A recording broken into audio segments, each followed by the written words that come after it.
Okay, we're now recording. And let's look at some of the discussion questions from last week. So let's start with this question. We're talking still about selection. We haven't finished this topic yet. So selection, why is selection important? Anais, why is it important? Because if you don't have the right people for the job, you can't really achieve your goals. Sure, that is very true. We need the right people for the job. Also as a manager, we might be judged by the performance of the people. So we want the right people so that we get judged well. If we have the right people, we get better organizational performance and better productivity and effectiveness and efficiency and all these things. And also it's very expensive to have people quit and hire new people. What, Nicola, is negligent hiring? Negligent hiring is when you don't have that you hire someone that maybe in the future cause some damages to the customer or even to the business, by a kind of negligent process. You're not doing the tests and so on. Okay, so you're hiring someone who was a bad choice. And if they were a bad choice and you hired them carelessly. Yes. And we usually use this when you hired like a friend, a family member, somebody who was not a good choice, but you hired them anyway. That's negligent hiring. Now, testing is what we're talking really about this week, this idea of testing and selection. So when we talk about testing, how is testing being used? And there are two kinds of tests. There's the pre-employment test and the employment test. So what does pre-employment mean? That should be pretty clear. Crystal, what is pre-employment? It's like interview. Sure. It's interview or it's before you get the job, right? It might be before the interview, it might be after the interview, but it's definitely before you actually get the job. What are we trying to find out, Crystal, before we give someone the job? You make sure you hire the most suitable person. Okay, so we're trying to find out if they're suitable for this job. And also we're trying to find out their KSAOs. What does that mean, Chandra? What's KSAO? Knowledge, skill, ability, and what was O? What's O, anybody? Others. Other. Yeah. Yeah. Knowledge, skill, ability, other. Sometimes we say KSAP, knowledge, skill, ability, personality. So we're trying to find out those things with tests. And also kind of the opposite, we're trying to find out anything negative, that too. What about employment tests? Why would we give somebody a test if they already have the job? Why would we do that? Anybody? Why give a test if we've already given someone the job? Maybe validate them for a promotion. Could be. Could be about a promotion. I mean, that's possible. It's, also it just could be because we want to make sure that they're still suitable for this position. We want to see if there are any negative qualities that have come up. We want to see if their skills have changed. And we talked about advantages and disadvantages of testing. Obviously, there are lots of advantages to finding out people's KSAPs, no question about that. What are some disadvantages of testing? Can anybody tell me something that's a disadvantage or bad about testing? Some people would feel hesitate to take a test and they are not really good at, even though they have ability, they might not good at taking a test. Sure, some people just aren't good at tests. Some people just hate taking tests. Some people feel like it's invading their privacy and it's not fair. So those are some of the problems. And then we talked about, so all of this is kind of a background, to what are tests. Then we get to these really important questions of reliability and validity. So let's talk about reliability. What does that mean, Nicola? What's reliability? Reliability is the consistency of the test. Good. The consistency of the test. And when we say consistency, usually we're talking about over time, right? Over time, if people take a similar test, are they going to get a similar grade? Is it reliable? You know, if you get a 90 today and then in 2 months later you get a 60, that's not a reliable test, obviously. And then sometimes we'll have a lot of questions on the test that are very similar. I asked you guys to take the personality test, the MBTI, for homework. So I don't know if you guys all took that, but we'll talk about that in a minute. So did you take the MBTI? Let me ask Camila, did you take it? Sorry, I couldn't take it. I didn't check it. You didn't take it. How about Juan? Did you take it? No, sir, I didn't take Okay, well, I will still expect you to take it this week then. it. Okay. Okay. And maybe I'll put this on a test. I'll ask you what your personality type is just to make sure you actually took it. Anais, did you take it?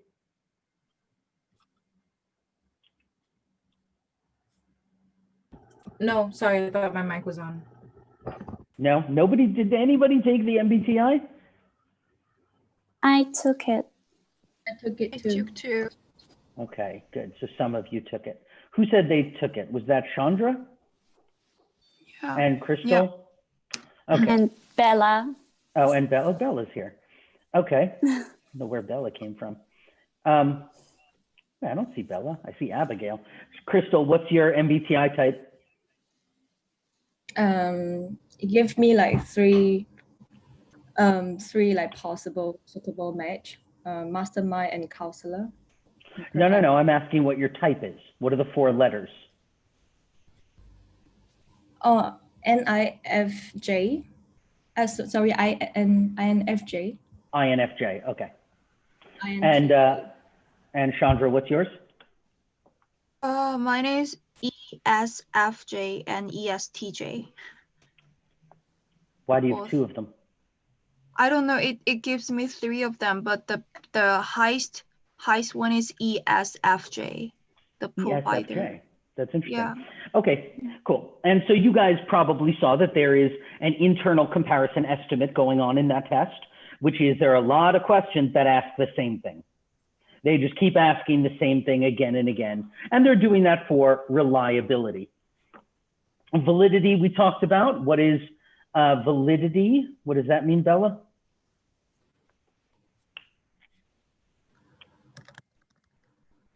Sorry, validity? That is correct. I'm not sure. Anybody? What's validity? Like the confidence one person has to the meaning attached to the scores. I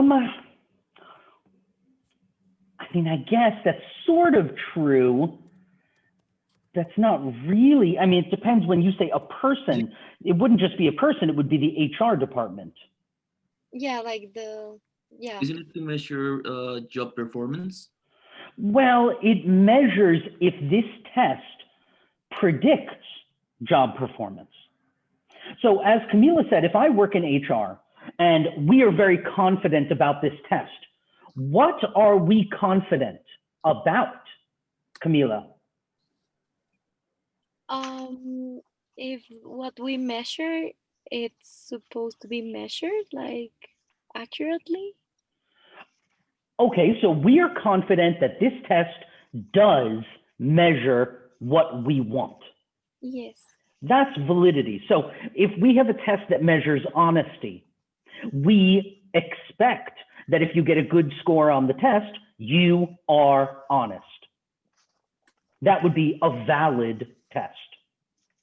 If this test measures your ability to be a salesperson, we expect that if you get a high score on the test, you will be a good salesperson. And if you get a low score on the test, you will be a bad salesperson. Does the test measure what it's supposed to measure? Right? So as I said in the video, you do good on the test, you do good on the job. You do bad on the test, you do bad at the job. That's it. That's validity. But there's 3 kinds of validity. So the first kind, criterion validity, that's what we just said. Criterion validity, you do good on the test, you do good on the job. You score high on the honesty test, you don't steal. You score high on the loyalty test, you don't quit, right? You do good on the test, you do good on whatever we're measuring. That's criterion validity. Content validity is number 2. What is content validity? Can anybody tell me? Well, if the content of the test is actually valid. If it makes Well, what sense. do you mean by valid? Well, the content of the test would be the actual questions or whatever is in that test. And if that's, I mean, if that actually has a if that actually contributes to the test working. I'm not sure I would say the test working. That's the first one. That's criterion. I think it Whether has or to not the do, test works is criterion validity. I think it has to do if the test is like fair and if it really represents that it's important for the specific job. Okay, that's pretty close. I would say if the content of the test really is related to this job. Because maybe I give you a test that's an honesty test and you get a good score and you are honest and there's a lot of criterion validity. But this job has nothing to do with honesty. The job is, you know, digging holes. Well, there's no point giving you the test. The content of the test just isn't related to the job. So the questions on the test have to have something to do with the job, or else there's no point in giving you this test. And then the third type, construct validity, has to do with testing for a personality trait, but we don't really need to talk about that. Generalizability, that says, can the test be used for many different groups of people? If I have a test for people who are PhDs at a university, could I give the same test to people who never graduated from high school and are working at a non-exempt job, an hourly job like working in a fast food restaurant? Could I use the same test for both of them? If I can, then the test is very general, it's very generalizable. You can use it for many groups. Could I use the same test for people in their 20s that I use for people in their 60s? The MBTI personality test is very generalizable. It doesn't matter your age, it doesn't matter where you're from, it doesn't matter your height, it doesn't matter your IQ, it makes no difference. We talked about administration and standardization of tests. How should tests be administered? I mean, you'd have to, watch the video from last week, but pretty much the idea is just it has to be administered fairly. What do we mean by that? Jody, what do I mean? The test must be administered fairly.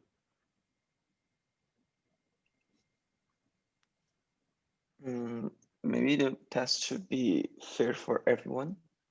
What do we mean when we say administer?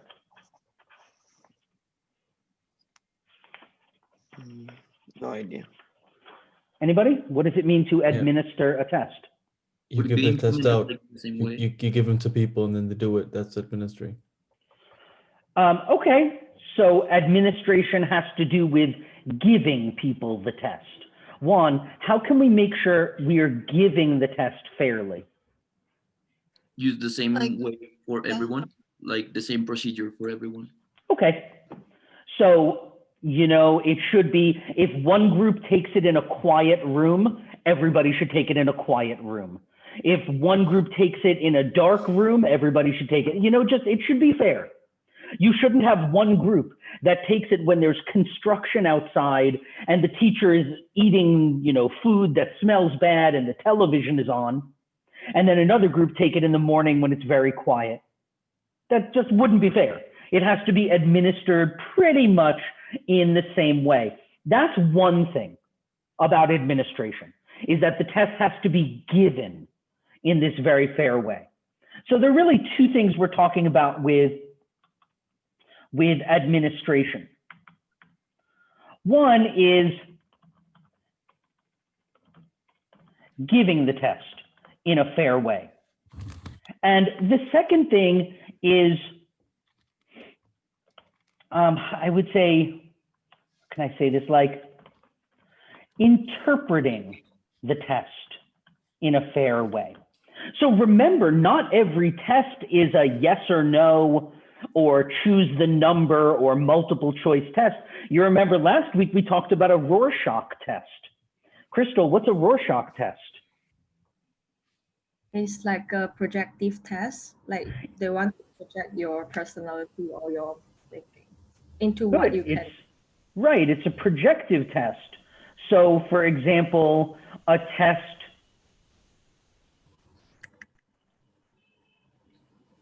that looks like this.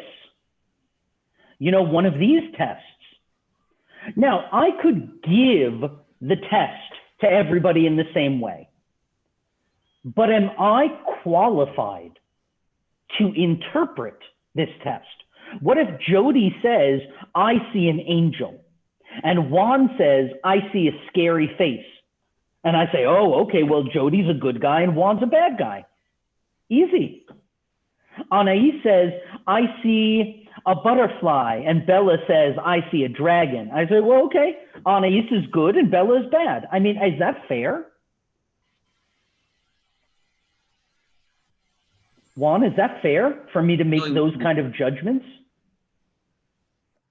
No, like you should be able to understand about the test, right?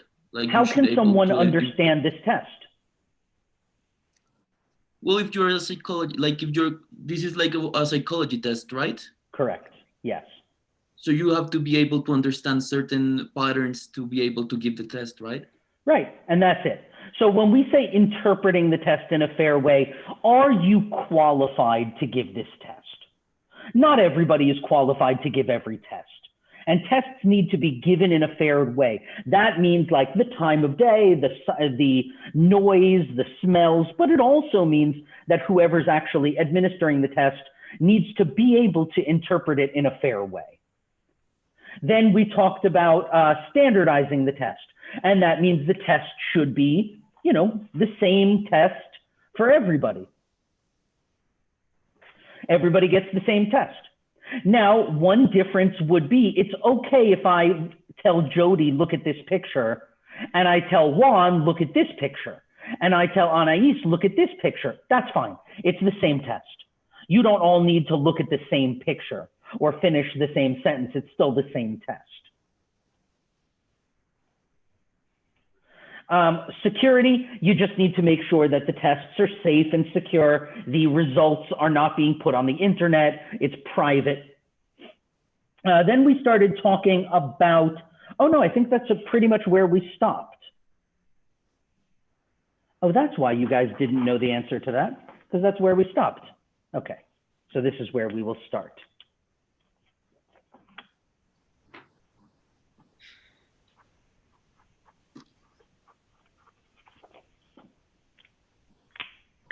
Okay, so that's my fault. You guys didn't know that one yet.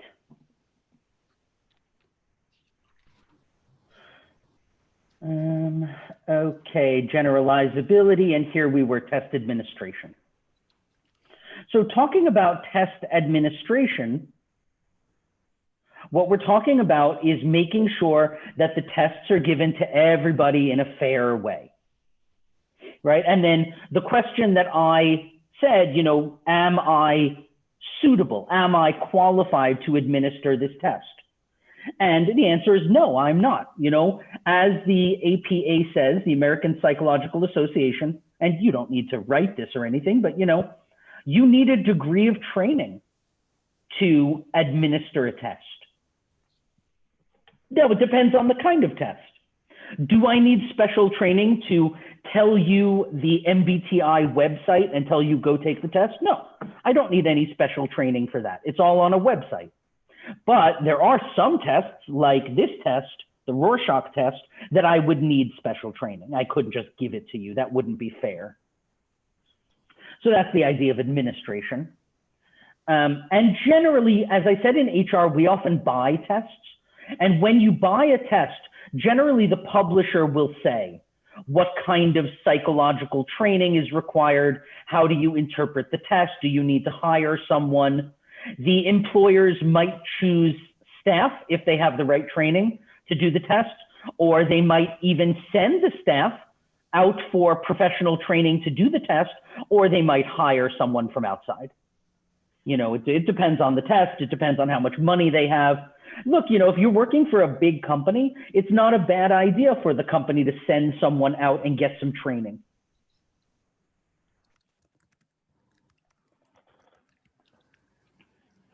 Bella is here. Camila is here. Is Chloe here? Said no. No, she cannot connect. Oh, really? Yeah. Well, that's too bad. And apparently the power is out. Oh, I see. There's a power failure at her office. All right. Yeah. Well, let's give it some time then. We don't need you guys to do your project just yet. What's the chance that Chloe cut the power lines herself? Okay. Thank you. Standardization. Okay. So as I said, when you give a test, it must be given in a standard way each time. It can't be different, which is like the actual test. I can't give some people a piece of paper and then tell other people you're taking it on the computer. That's not standard. Same environment, same conditions. And the only difference is an adaptive test. An adaptive test is like it doesn't have to be online, but it usually is. But an adaptive test adapts to you. So if you do really well on the first part, you get a very difficult second part. If you do poorly on the first part, you get an easy second part, that the test adapts to you. More and more tests are becoming adaptive. It's a very new thing. But noise, lights, uncomfortable seats, people who are talking in class, people who are eating, it should be the same, pretty much. Everybody should have the same experience taking the test. As I was saying, for security, we got to make sure that you're keeping the test safe. You have to make sure people aren't committing fraud or cheating. I remember when I was working at, before I was working at CIP, I was working at a different school in Shanghai. And we discovered after some of the students were cheating a lot. And we actually discovered that there was a Taobao store where you could buy tests from that school, and you could buy notes from doctors, and you could buy fake ID cards that said your name. You could buy all of these things in order to cheat. It was a whole Taobao store because there were a lot of students at that school, and that was like a crazy thing to find out. But you got to make sure that the tests are being securely kept. Are they all kept in a locked file in the office? All of that stuff is important. Is your flash drive, does it have the test and it's sitting around on your desk? That's not safe. Now, one thing we don't do at CIP, which we did at my old school, is if a student needs to go to the bathroom, we would have a teacher go with them. Go to the bathroom and stand there. Not like next to the toilet, but outside the door. We actually would have to go stand there. In Germany, we did that as well. Like for our exams, like the final ones in high school, they had like teachers in the, not in the stalls, but like in the bathroom. America too. Timing you. Absolutely, yeah. Why do you need 25 minutes to go to the bathroom? No. And also you have to, in America and in this other school, you need to empty all of your pockets, take out everything before you go to the bathroom. No. Do people feel good about that? No, of course. Like someone, who's a very good student, they would think this is totally unfair. Why do I need to take out everything from my pockets? And I'm not cheating. I'm a good student. Doesn't matter. Those are our rules.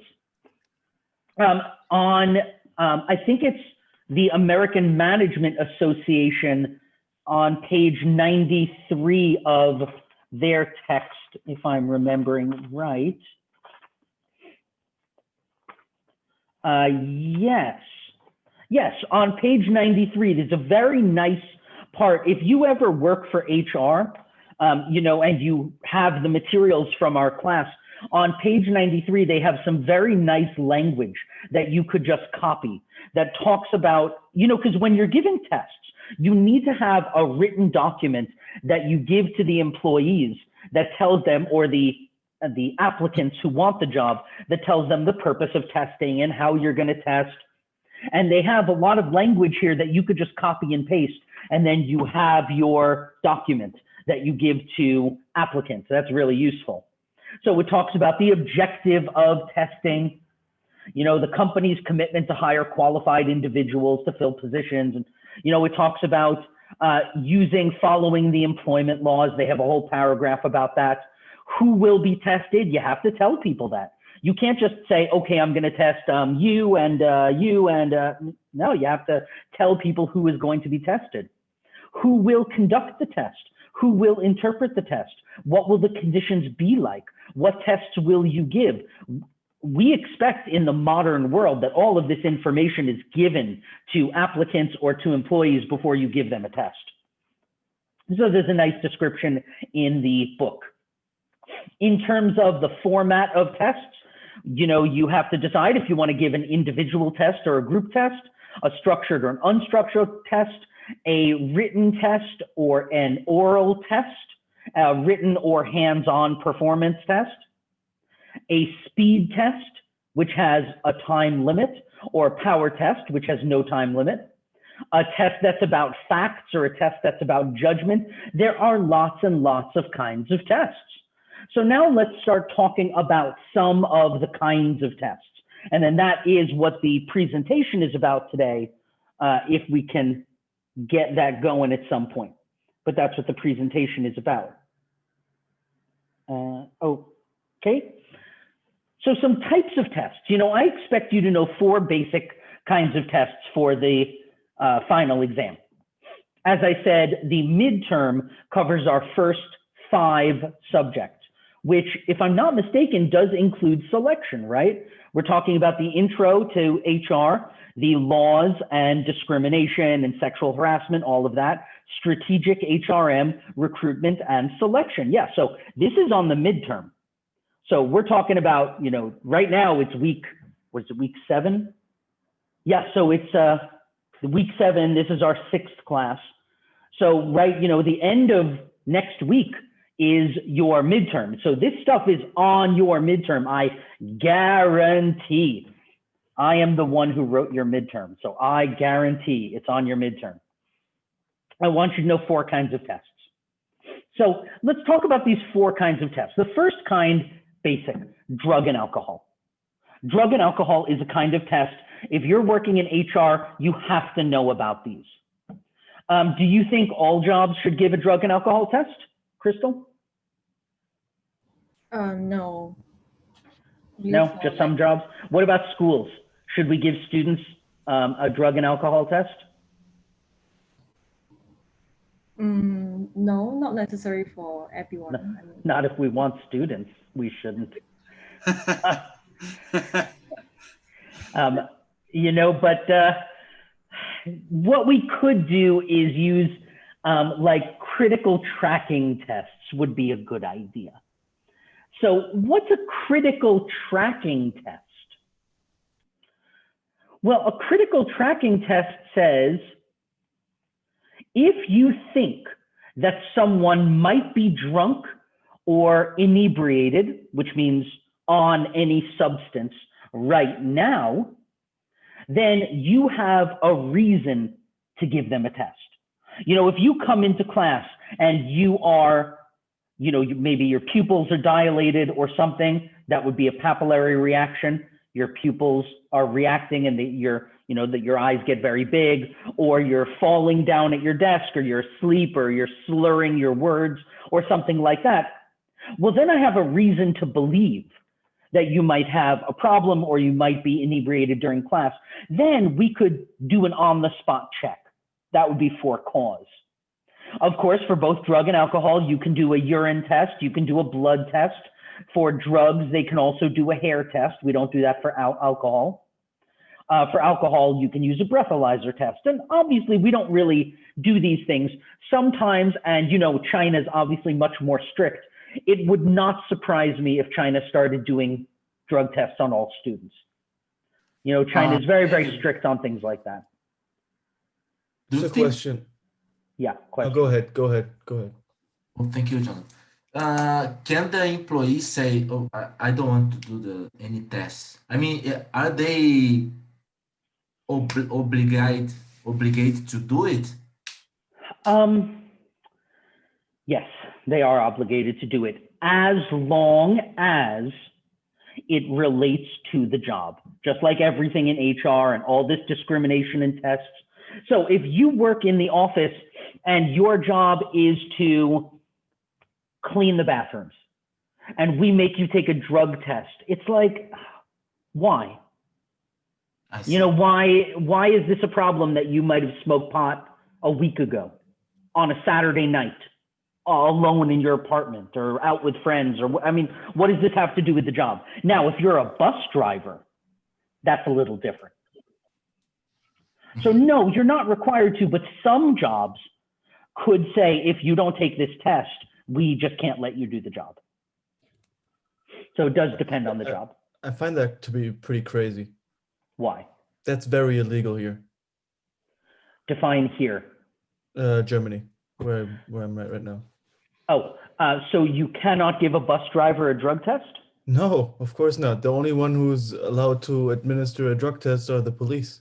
And even then you can opt out and go So to I court. would, now generally America is the same, unless it's for cause. A for cause test is when you already have suspicion. So if you have a bus driver who's acting a little bit wrong, something's wrong with this person, then usually you call the police and the police will give them a test. You can't give them a test yourself. But if you say, listen, man, you can't drive the bus today. We think you're drunk. And you say, I'm not drunk. Let me drive the bus. You can say, no, we're calling the police. Now the police will give you a test to find out. Now the police might do a critical tracking test where they would say, okay, why don't you come outside, walk in a straight line, touch your finger to your nose, say ABCs, you know, any of those kind of tests. That's all critical tracking. The employer is not going to do that, but the police would. However, when we're doing random tests, that's where, you know, in China you could do that, but you couldn't do that in a lot of Western countries, right? Because the question is, does it really interfere with your work? If I smoke pot last Saturday, how does that interfere with my work 2 weeks later or something? Also, what's the difference between somebody who used and somebody who abused? This is a big difference between a drug and an alcohol test. Alcohol generally leaves your body. So if you're failing an alcohol test, you're drunk, or at least you're over the legal limit. But if you're failing a drug test, that you might have done something, you know, different drugs have different amounts of times in your body. So that's all we really need to say about drug tests. Employers who do have drug tests need to have a written policy about this. They are allowed to. There's nothing, at least in America, there's no rule that says you're not allowed to have a drug testing policy. You certainly can. It's just most people don't, but you could. See, this is what I actually mean, that would be illegal here. I will look into that. But do You they can have you can also drink on the job here, like, but only below the legal limit. You can also drink while driving, but below the legal limit. So you can have 2 beers and then that's it. Okay. Very lax. I mean, on the drinking beer. while driving is pretty No, not extreme. driving, but like if we would work in the office and I would like say, let's go to Oh, the sure. canteen. Look, if you had a beer in America and you were driving and they stopped you and you're below the legal limit, then you're fine. As long as you're below. It doesn't matter if there's some alcohol in your system. The problem with drugs is you can't really test for some. Either it's in your system or it's not. Okay, but we don't really have to worry too much about drug and alcohol tests. The only thing to know is that this is a kind of test that people do give. Psychological tests versus personality tests is pretty important. So let's talk about these for a little. So a psychological test is about your mind and how your mind works, but not about your personality. Somebody who's smart, like has a very, very high IQ, versus somebody who has a low IQ, both of those people could be loyal or honest or friendly or nervous or shy. You know, personality is not really related to IQ. You could have somebody with a very high EQ and somebody with a very low EQ, and they could both be open-minded, right? It's not really related. So they're two separate things. When we're talking about psychology, generally we're talking about either intelligence, aptitude, or achievement. This is like the three things, 1, 2, 3, that we're talking about when we talk about psychological. Either your IQ or some other kind of intelligence. I talked in the video that there's more kinds of intelligence than just your IQ. There's all kinds of types of intelligence, musical intelligence, and I think we talk about that a little later in the lesson, spatial intelligence, literary intelligence. Then there's things like aptitude, which is you might know a lot, but can you use it? And you see a good example of this is in China when people are studying English. Maybe not as much these days, but in the past, and I think this is still true, you know, Chinese students might memorize 1,000 English words in order to pass their Gaokao. And they know all of this vocabulary, but they can't use it. If you ask them a question, they know so many words, but they don't really know how to answer questions. That's the difference between intelligence and aptitude. Intelligence is knowing a lot. Aptitude is using what you know. And a lot of people can't do that. They might know, you might know a lot of math, but if I ask you a question about building a house, you might not know how to apply the trigonometry or calculus or all these things. Achievement is also psychological. Your skills and your knowledge and your accomplishments that can develop over time. It's not your personality. You might be extremely knowledgeable about cars and you're a very nice, loyal person, or extremely knowledgeable about cars and you're an angry, bitter person. Your personality could be totally different, but both of these people could know a lot about cars. You could be a happy cook or a sad cook, but both of these people have a lot of achievement in cooking. So your achievement, your aptitude, ability to apply what you know, and your intelligence are all kinds of psychological tests. Now, when we're talking about personality tests, this is not related to really the functioning of, or how effective the functioning is of your mental qualities. It's related more to what we call traits. Now, you could also call this an inventory. You could call this a characteristic. But generally, we also have 3 kinds of tests for personality. Is there an echo? Yeah, a little bit. Who's I that? think it's me. Sorry. Somebody's not muted? Okay. So a projective test is kind of the first type of personality test that we can talk about. And that's the presentation for today. We can wait a little, see if Chloe can join us. If not, I'll ask you guys to do the presentation without her, but we can wait a little. So excuse me. Yes. Sorry for interrupting. So Chloe cannot connect and Camila left because she had an emergency and she only connected at the beginning for the presentation. And she has left, so it's only me right now. Okay, is she coming back? She didn't write a I message. don't think so. She has been trying to add your WeChat. Oh, yeah. I mean, I don't check my phone when I'm teaching particularly. So, okay. Well, I'm adding her right now. So, okay, then, I mean, this presentation is pretty important because it's stuff that you need to know for the midterm. But if you want to wait, Bella, and have them come next week, text them, you know, have a WeChat conversation with them if you can during class. Find out if they want to do it next week. Yeah, I think they asked me to ask you if it is okay to do it yes, next fine. week, and they both apologized. Tell them I don't forgive them and I'm going to hold this grudge forever. But Okay. you all can do it next week, and that's fine with me. Thank you. Okay, so the projective personality test, I'll talk about it a little bit today. I don't know which ones you guys studied, but a projective test is just like the Rorschach test.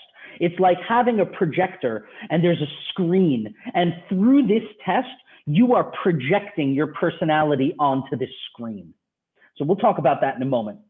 A personality inventory is like the MBTI that I asked you to take for homework. And that talks about your thoughts and your feelings and your attitudes and your behaviors. And that's usually an inventory, which means it's 20 questions, 50 questions, 100 questions. It's not a random set of stimuli. It's very clear questions. And then there's graphology, number 3, where you look at someone's handwriting and you can tell things about them. I don't know, has anybody ever done graphology? Anybody ever go to a handwriting analyst? They're very interesting. Is it the one like you write big or small? It's kind of things like that. Is your Yes. T crossed high or low? When you make an I, where do you put the dot? When you make a G, is it a big circle for the G or a little circle for the G? All of those things. When you write, are you writing straight up and down? Or are you writing at an angle? Are your letters close to each other? Are your letters tall or short? When you write an H, you know, is it a very low bottom or is it a big high bottom? Do you use a lot of capital letters? What's your spacing? I mean, everything about it can be used to talk about your personality. Nicola, did you say you did it? Yeah, so yeah, I did in my last job interview, and they just say, oh, you can write whatever you want, like 200 words. I don't remember because I know it was like 3 years ago, but it was like, I didn't know what it's about. So why? It's like an essay. I was really lost. I said, yes, you just write whatever you want. That's I don't. interesting. Yeah, they say like, I don't care if your grammar or spelling. I don't Oh, no, care. it doesn't matter what you write. It has nothing to do with the Yeah. content. It's not about the content at all. Yes, they just say put the words in the paper. That's fine for us. Like Because 200 it's words. real. I mean, handwriting analysis is a real thing. It's used in the law all the time to talk about people's characteristics. Very, very interesting. I would say if you guys are interested, really go check out some YouTube videos or something. It's a really cool thing. So, okay, let's talk first about personality tests. Can we actually measure intelligence? Can we really do that? So what we're trying to do is measure some kind of mental ability because we want to predict your behavior. That's why we use a psychology test. Okay, we use psychology tests in order to predict your behavior. Why do we want to predict your behavior? Because we want to see if you'd be a good manager. We want to see if you have ethics. We want to see if you'd be loyal or stable, if you have independence, if you work well in teams. All of these things can be learned if we can figure out something. You know, so we're not really trying to figure out if you're smart. That's not the point. Because we're not trying to, this isn't Mensa, this isn't a society for smart people. That's not the goal here. The goal is to understand your mental abilities. What is the balance of abilities? Are you all IQ, no EQ? Are you high EQ, mid IQ? How's your spatial knowledge, your poetic knowledge, your literary knowledge? They're totally different types of knowledge that people might need. The advantages of these tests, really useful to match people to job requirements, very cost effective because these tests are either very cheap or they cost nothing. And they help us keep people. But of course, there are disadvantages. These tests, a lot of people don't like these tests. And a lot of people say, this is just labeling. Oh, you got this score on the IQ test. You think you're better than me.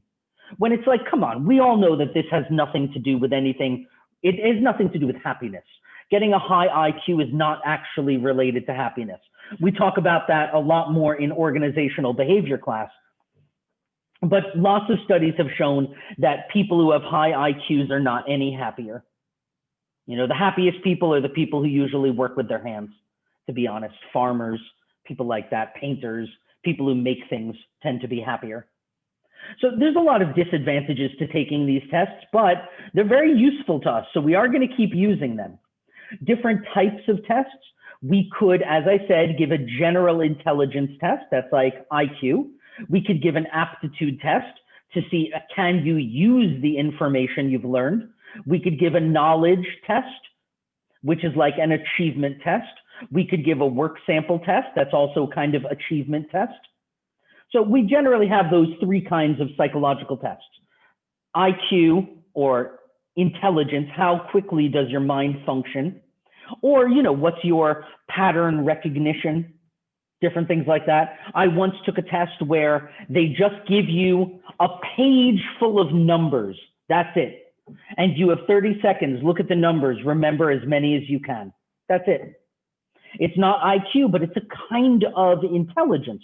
Some people can just look at it and group it in their head. Other people can't. Aptitude test is how well can you use it. So those are our psychology tests. Now, on the other side of psychology, where we're not talking about your mental functioning, we're talking about your personality traits. These are your characteristics, the things that make one person different from another. Maybe you and I have the same IQ. We're still not the same person. You and I have the same EQ. We're still not the same person. We have different traits.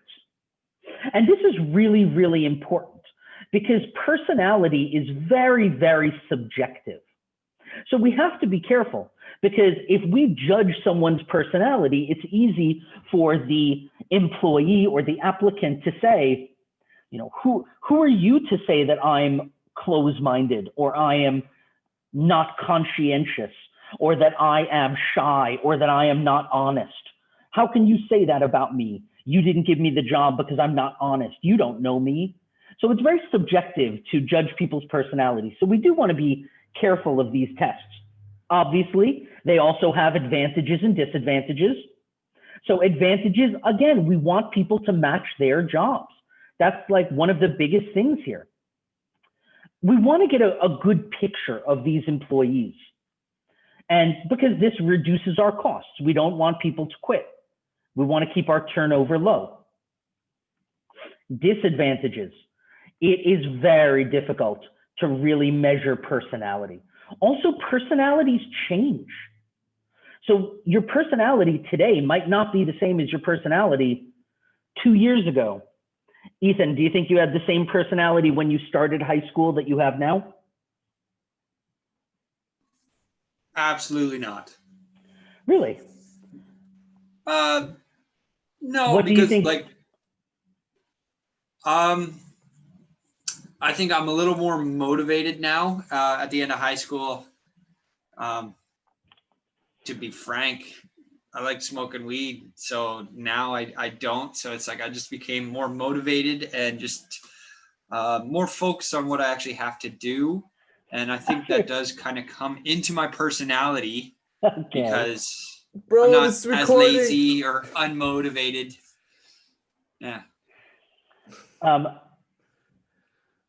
Yeah. Smoking weed is not really personality. Weed is, or for some people it is part of their demotivating. personality, though. It can be. I got no problem with that. I live in America where it's legal in lots of places now. But, when we're talking about personality, different drugs have a sort of a diminishing effect on personality sometimes. Yeah, that's what I mean. Like just feeling, not as motivated and yeah. Rodrigo, do you like smoking weed? I'm kidding. Don't answer that. I want to know if your personality has changed from high school till now. Rodrigo, has your personality changed? From high school, yes, totally. Really? Yeah, mine did too. I mean, high school is an incredibly formative time. People really, high school is one of the times of socialization.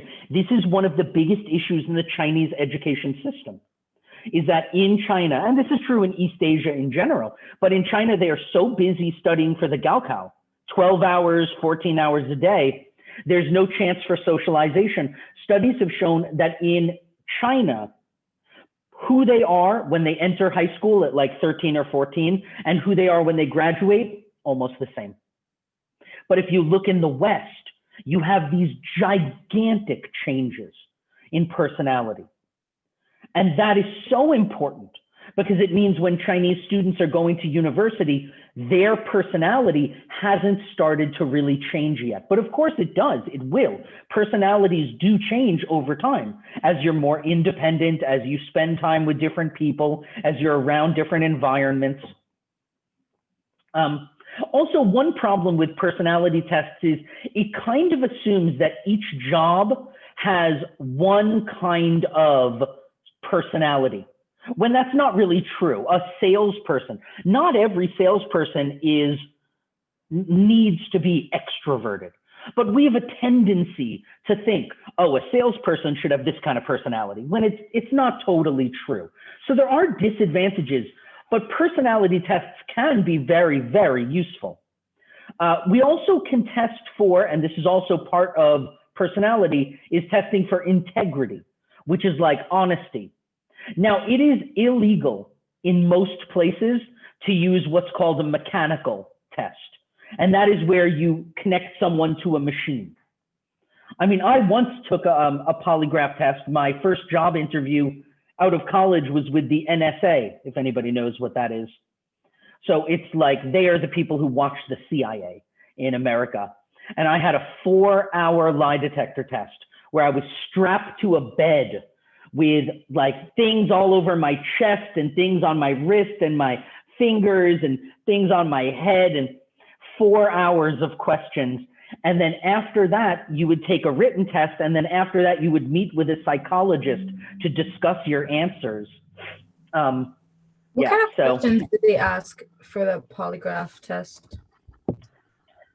They asked some weird questions, I'll be quite honest. For some of the questions, do you have friends outside of America? Do you have friends in Taiwan, for example? And this, again, this was years ago, but one of the questions, would you be willing to give up those friends? Okay. You know, a lot of questions about drugs.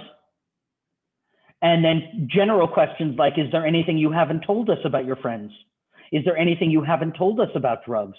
You know, again, they're asking multiple questions in the same way. How do you feel about America? How do you feel about the Constitution? How do you feel about the flag? Have you ever had thoughts of anger at the government? Just all kinds of questions like that. So, yeah, I mean, you know, obviously the government can do it, but private companies can't. Private companies can give a written honesty test. And I think I put one in this PPT somewhere. I'm pretty sure I put an honesty test in. Where is it? Either way, we'll come to it.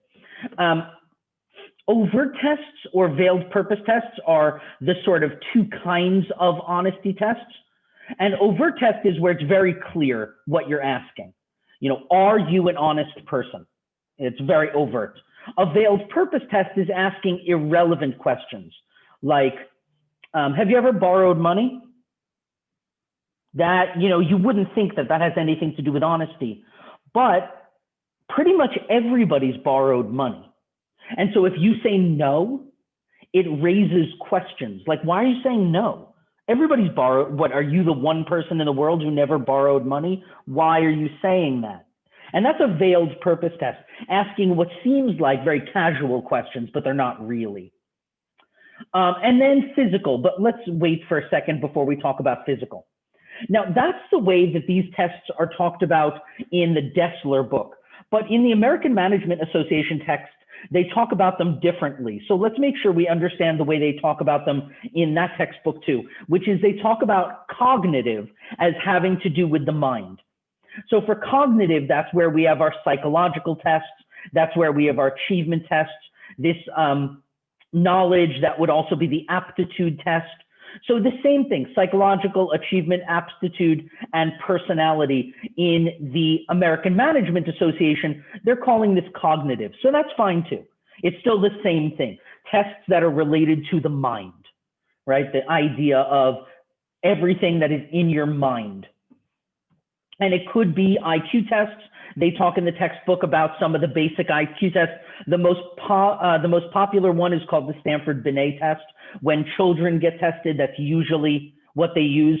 The Wechsler test is for adults. The Wunderlich test is used in NBA in the football, and it's used in a lot of sports. It's a pretty quick test.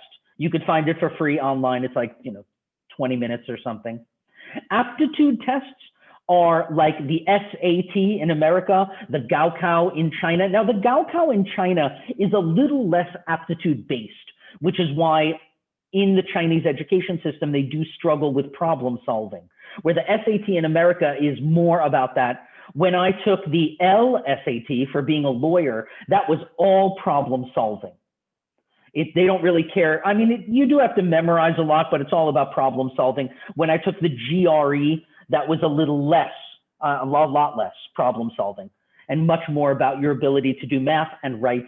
An example of aptitude is something like this. Here's an aptitude test.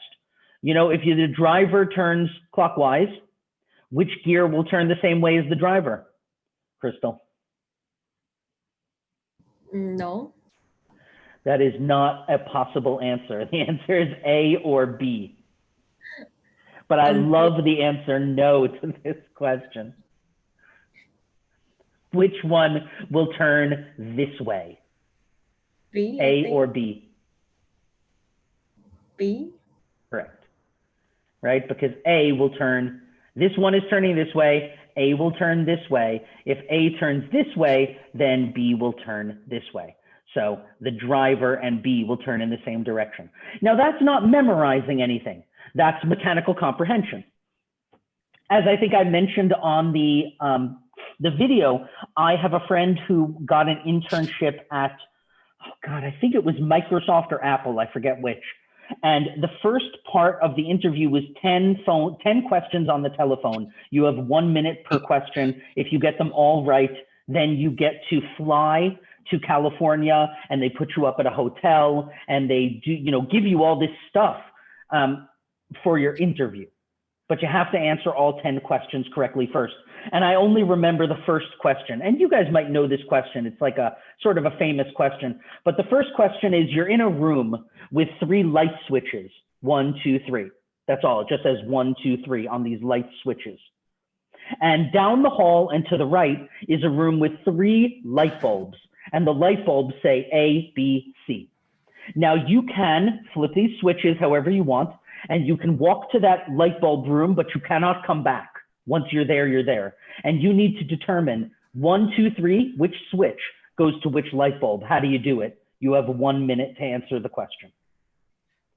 Now that's an example of aptitude. There's nothing memorizing there. Anybody know this? It's a pretty famous one. Yeah, I heard it when I was in elementary school. Okay, like so you have what's to the answer, turn, Bella?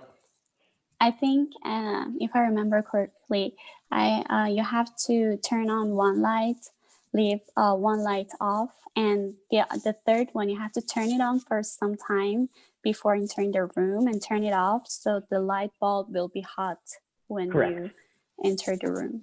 So you leave one light on for like 5 minutes, then turn it off and very quickly turn on the other light.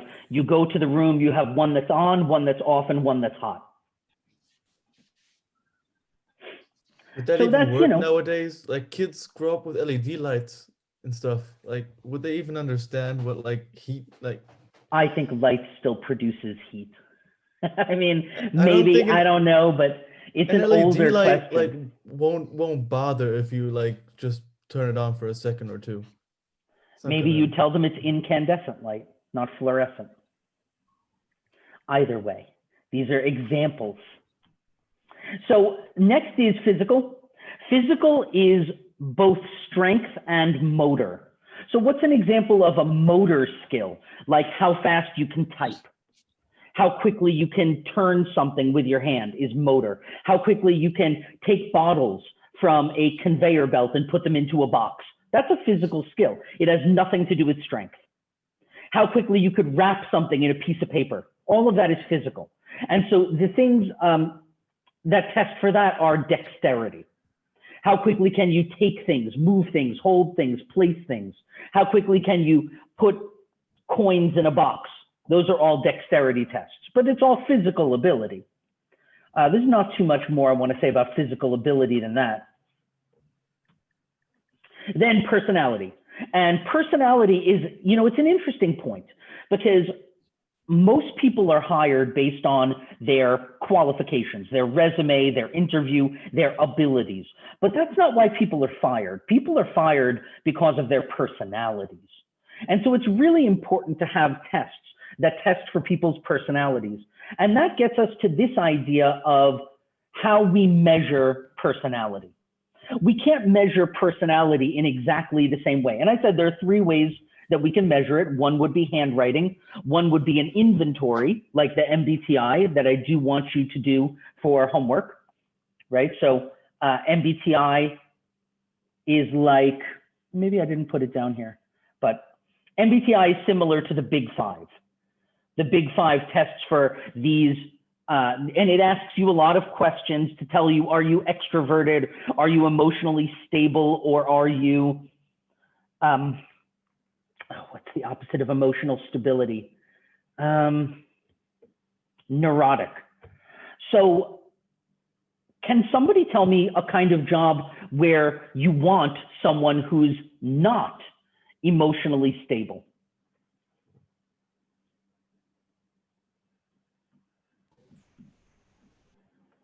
That's a very difficult question to answer. Any thoughts? Maybe something in art, like a painter. Or... I would agree. I think that's very true. In the arts, you don't want somebody who's calm all the time, doesn't get crazy, doesn't get excited.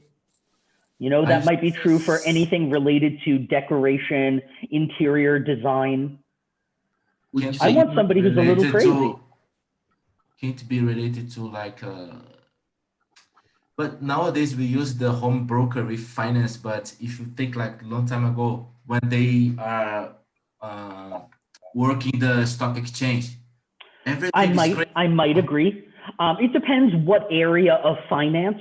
You know, somebody who's on the floor of a stock exchange and they still do have that, yes. I would agree. I don't want those people to be super calm. I want them to be crazy about my money. Buy, sell, you know. I have a friend who worked on the floor, but yeah, I mean, there are jobs, advertising. You know, I want people to stay up all night drinking coffee and thinking of a great advertisement for my product. Maybe I want like people sometimes. Sorry, what? Bartender, pole dancers, things like that.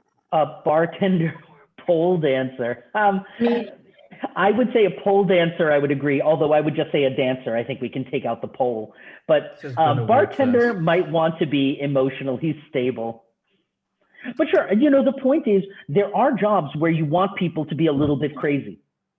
Not like in a bad way, just in a way that they're not super calm. Now, my accountant, I want my accountant to be calm.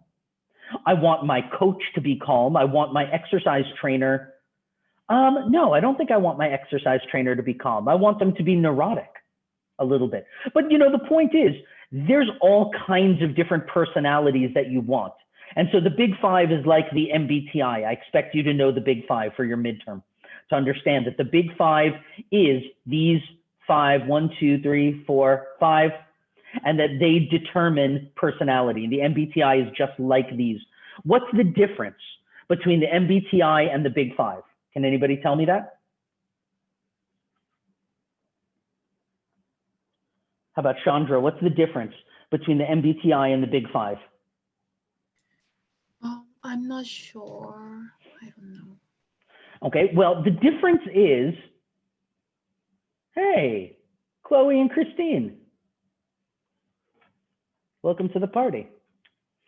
The difference is the MBTI is a binary test. So it says either you're introverted or you're extroverted, right? That first letter, are you I or are you E? But the problem is people aren't like that. People are not 100% introvert or 100% extrovert. So that's a big problem with the MBTI is it's binary. You're either this or that. You're either sensing or feeling. You're either thinking or judging. That's it. There's no middle. And that's why the Big Five is such an important test, because it says everybody is on a range, a spectrum, from introvert to extrovert, but nobody is exactly 100% either one. Everybody's on this range. So the big five is very useful. Maybe the most important one is conscientiousness. What does conscientiousness mean? Can anybody tell me, what does that word mean? Awareness. I think you're talking about consciousness. That might be true. Consciousness is to, human beings are aware. We know that we're thinking, we know that we're alive, we have consciousness, so do many animals. Conscientiousness is different though. Conscientiousness is the most important quality related to all job performance. Conscientiousness is a measure of, do you stop working before the project is done? Some people, and you remember at the beginning of of this subject last week, I started with this question. Imagine you're doing a project and you can't finish on time. And then we have a lot of different choices of what you might do or tell your boss, if you remember that. And some people said, well, I would do my best. Some people said, I would tell my boss I need more time. But some people said, I would work until it's done. That's high conscientiousness, which is one of the most important, not for every job. Some jobs, it's not about that. Being a painter is not necessarily about conscientiousness. It's about other things. But conscientiousness is very important. This idea that if I have work to do, I do my work and I do not stop until it's done. That's very conscientious. For managers in sales, extroversion is a really big one. Extroversion is not about being loud. Extroversion is about how you see the world. Do you see the world with you at the center? That's very introverted, that I see the world outside and it affects me. And I am the center of this. That's introverted. Now, people who are introverted often are shy or quiet, but that they don't have to be. It's about how you see the world. An extrovert sees themselves as part of the world. I affect the world and I am part of it, as opposed to, it's where are you in relation to the world is extroversion versus introversion. So we measure personality in three ways. And we've said it now, Jody. What are the three ways that we measure personality?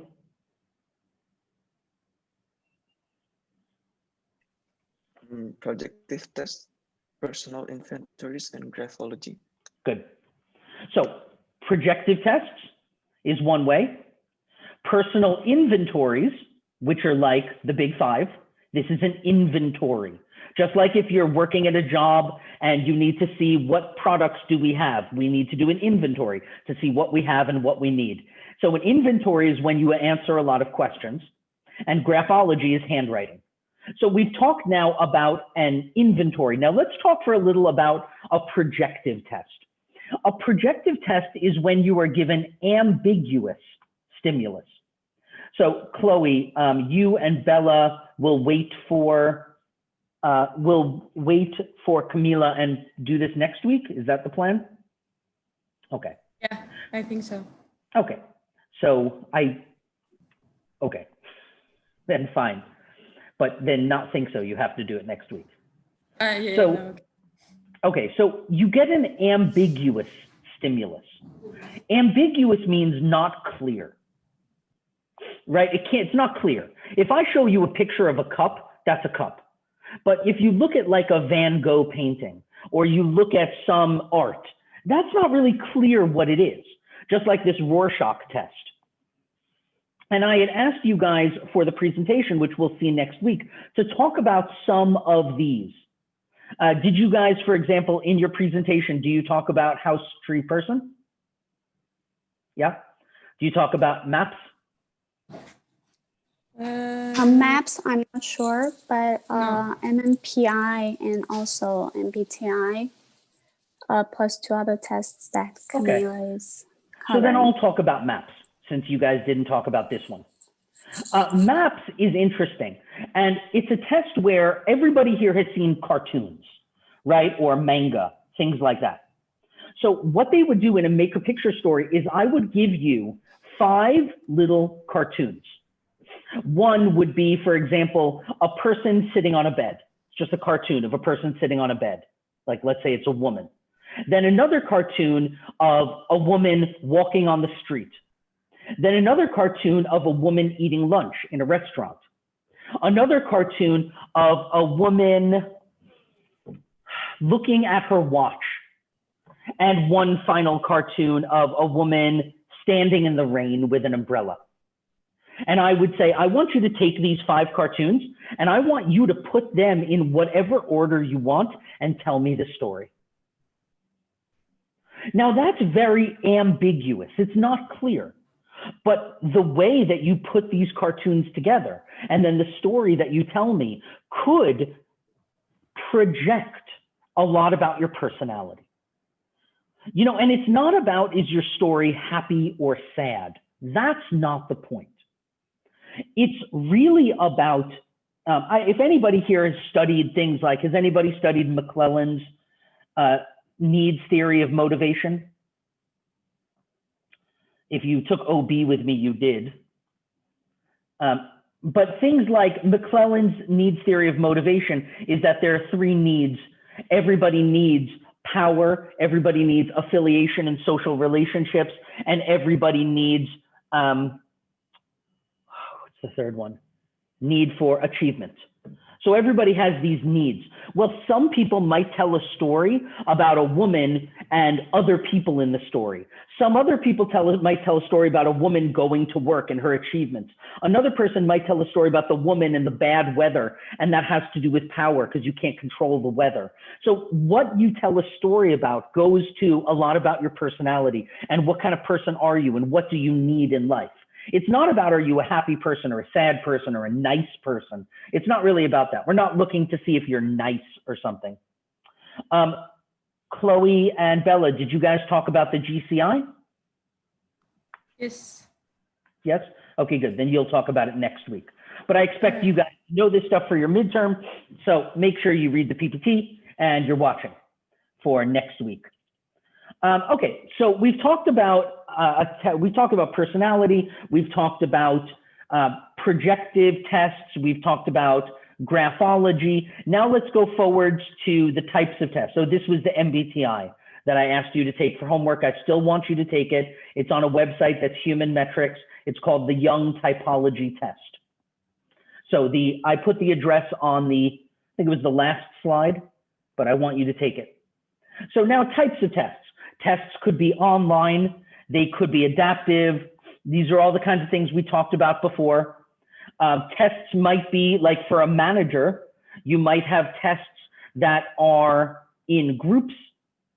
And this is where you put a group of people together and there's no leader. And you just want to see, how do people act? You might have presentations, like that's the test I give you guys in this class. I ask you to give presentations and that tells me something.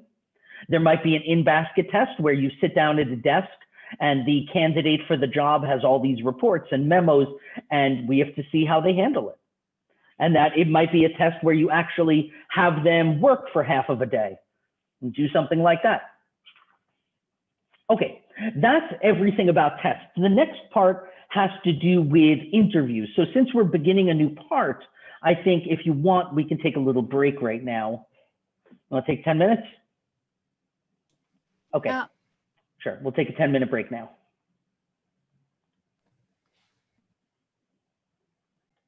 Okay, we're now recording again.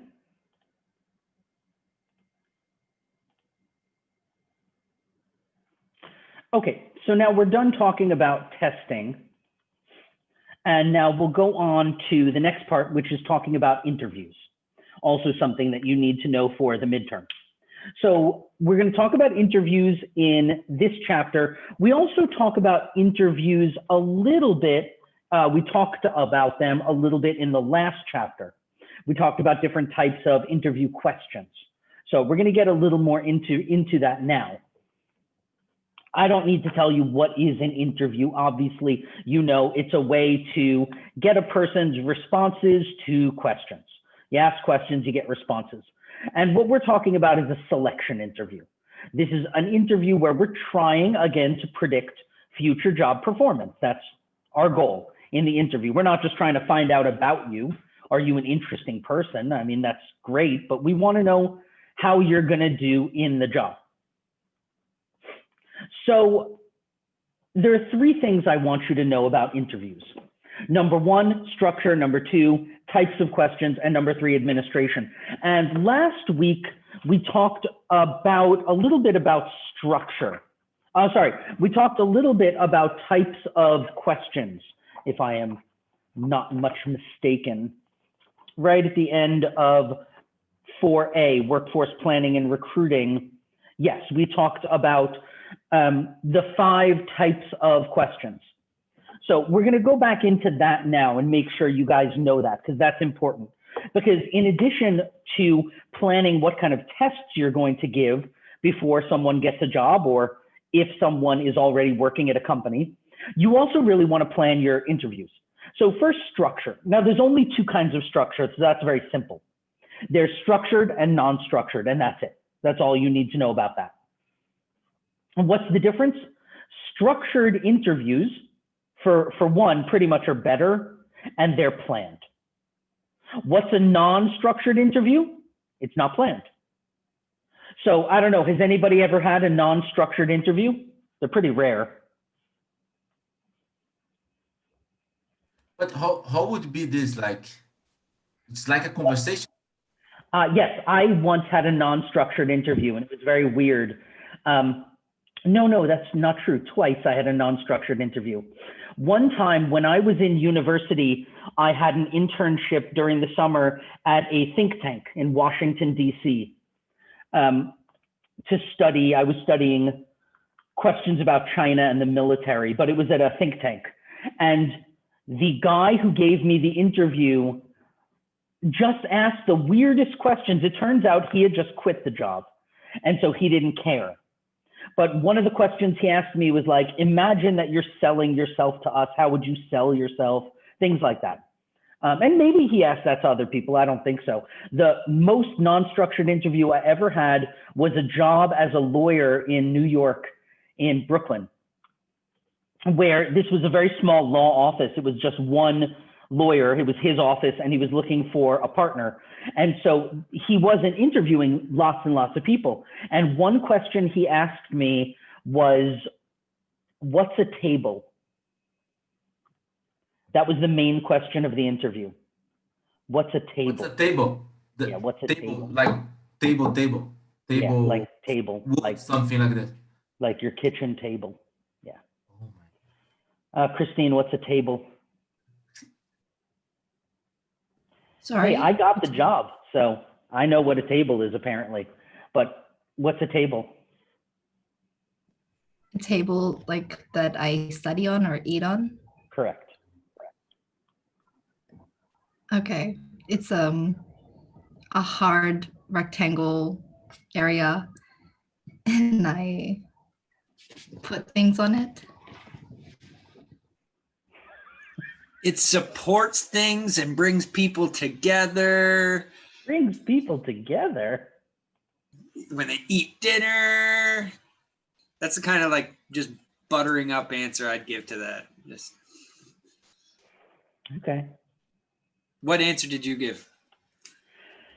I said it's an elevated surface that typically has 3 or more commonly 4 legs, often elevated at chest height, on which to put things. That includes both papers, also commonly food.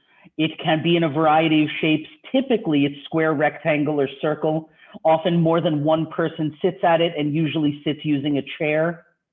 Sometimes it's meant for office and the chair has wheels. Sometimes it's meant for eating and the chair does not have wheels. And I went on like that. It's typically made of wood, sometimes glass. If it's made of glass, it's typically made of metal and glass.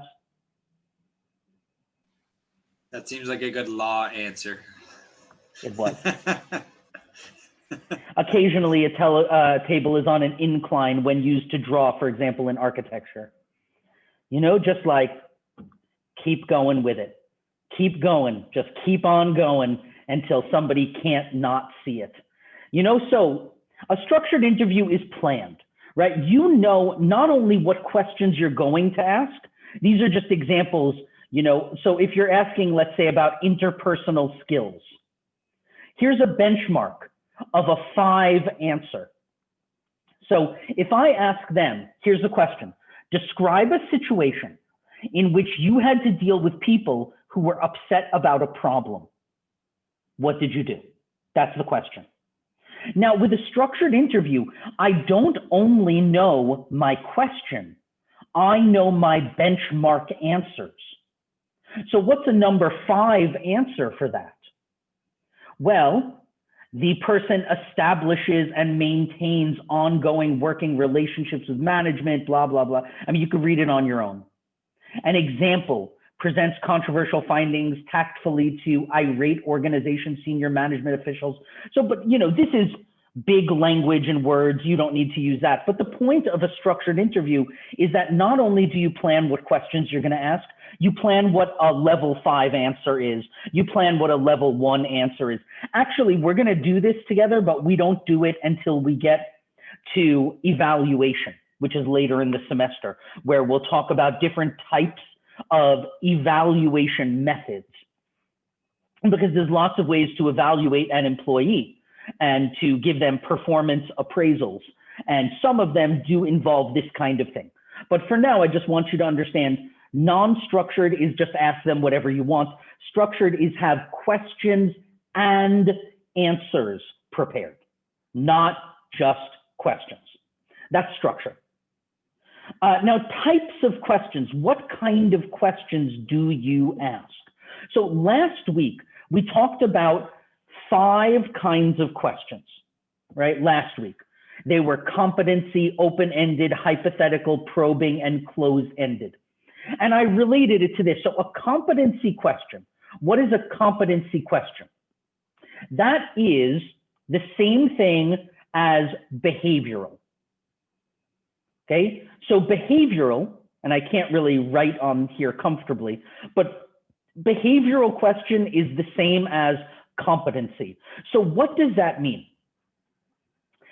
If I ask you a behavioral question, did this really happen? For a competency question, competency or behavioral question, am I asking you about something real or something not real?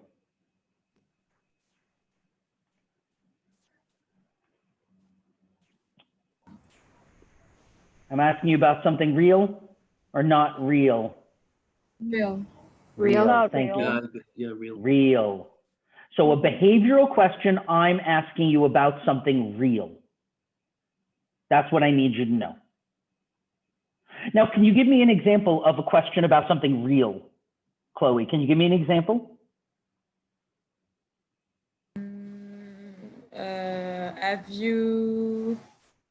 Have you ever managed a team of 10 people? I mean, okay, that's a closed-ended question because that's a yes or no. Oh. I would say, tell me about a real time that you managed someone. That would be, that's real, I want to know a real time. Tell me a real time that you disagreed with your boss. Tell me a real time that you felt very positive about your job. Tell me a real time. I mean, that's it. It's real. I want to know a real thing. That's behavioral. Now, we don't use behavioral questions that much because different people have different experiences. What we usually use is called situational. Last week, we called this hypothetical, a hypothetical question. Is this real or not real, Crystal? Not real. Not real, right? How would you react? That's not real, right? I'm asking you, how would you act? So behavioral is real. I want to know what really happened. Tell me a time a customer was angry, a real time. Situational is more imagine. That's the key word. Imagine that you are the CEO. How would you change sales? Imagine that we open a branch in China. How would you open the office? Imagine, hypothetically. That's a situational question. So what we're really separating here is real and not real. And last week we called these competency questions and hypothetical questions, but I think it's easier to think of them as real and not real. I don't really care if you use these words, situational, behavioral, but I want you to understand real and not real. Then last week we talked about also open and closed questions. So an open question, like, what do you do when you're sad? I mean, it's such an open question. Or like, what do you do when you're not busy at work? That's just so open, you know? So open questions usually are real things. So they're also real. Closed is real too. What's the difference between open and closed? Open is kind of tell me the story. You know, how'd you get your job? That's a very open question. How'd you get your job? How many jobs have you had?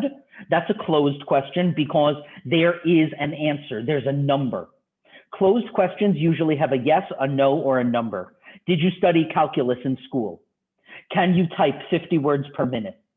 Can you speak Chinese? Did you pass HSK4? These are closed questions.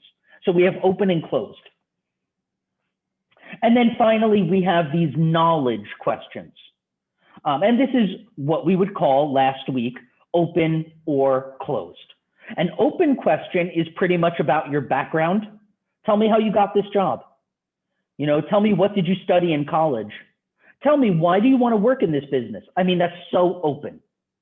And we're usually only going to ask probably one open question. But those are important to be prepared for if you're interviewing for a job, or important if you are in HR. You know, if I say, why do you want this job? You need an answer. You need a real answer.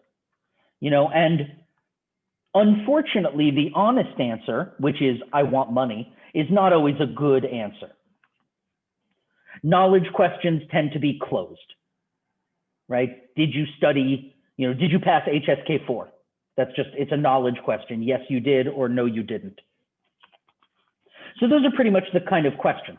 So I said there are three things I want you to know about interviews, and that is structure, types of questions, and administration. Structure, there's two things. Is it structured or non-structured? Do you know what questions you're going to ask and what answers you want? Types of questions, really, I think there are three types. There's real, not real, and knowledge. That's it. Now, what does administration mean? So administration, and we talked about this before when I said tests need to be administered in a fair way. Now, what we mean is, so that was how do you give a test. Now we're talking about how do you give an interview. So the most common way is a one-on-one interview. I meet with you. Of course, you could give a panel interview. Has anybody here ever had a panel interview? Now, it can be interesting. So I've had interviews where there are 3 people or 5 people. Of course, it's a little bit scary when you go into a room and you're on one side of a table and then there's 5 people on the other side of the table. What's the benefit of a panel interview? Jody, tell me one benefit you think of a panel interview. It's fair. What makes it fair? Because you interview the same people at the same time. I mean, like some people. Okay, I mean, that's true. You know, everybody's seeing you at the same time. That's true. Any other things that are good about a panel interview? If you're interviewing with more than one person, maybe something that you say maybe doesn't resonate with one person, but another person there maybe is like, okay, I like understand what you're saying, or like, I like that. And then they can talk afterwards and be like, this is the benefit of what he said, even if the first person so didn't really. You get multiple opinions. Yeah. That's good. And one of the biggest, of course, it saves time. Rather than interviewing separately with 5 different people, you have all 5 people there. We just do it. It takes 15 minutes. We're all done. So there's a lot of benefits to a panel interview, but of course, there are also disadvantages. It can be very scary.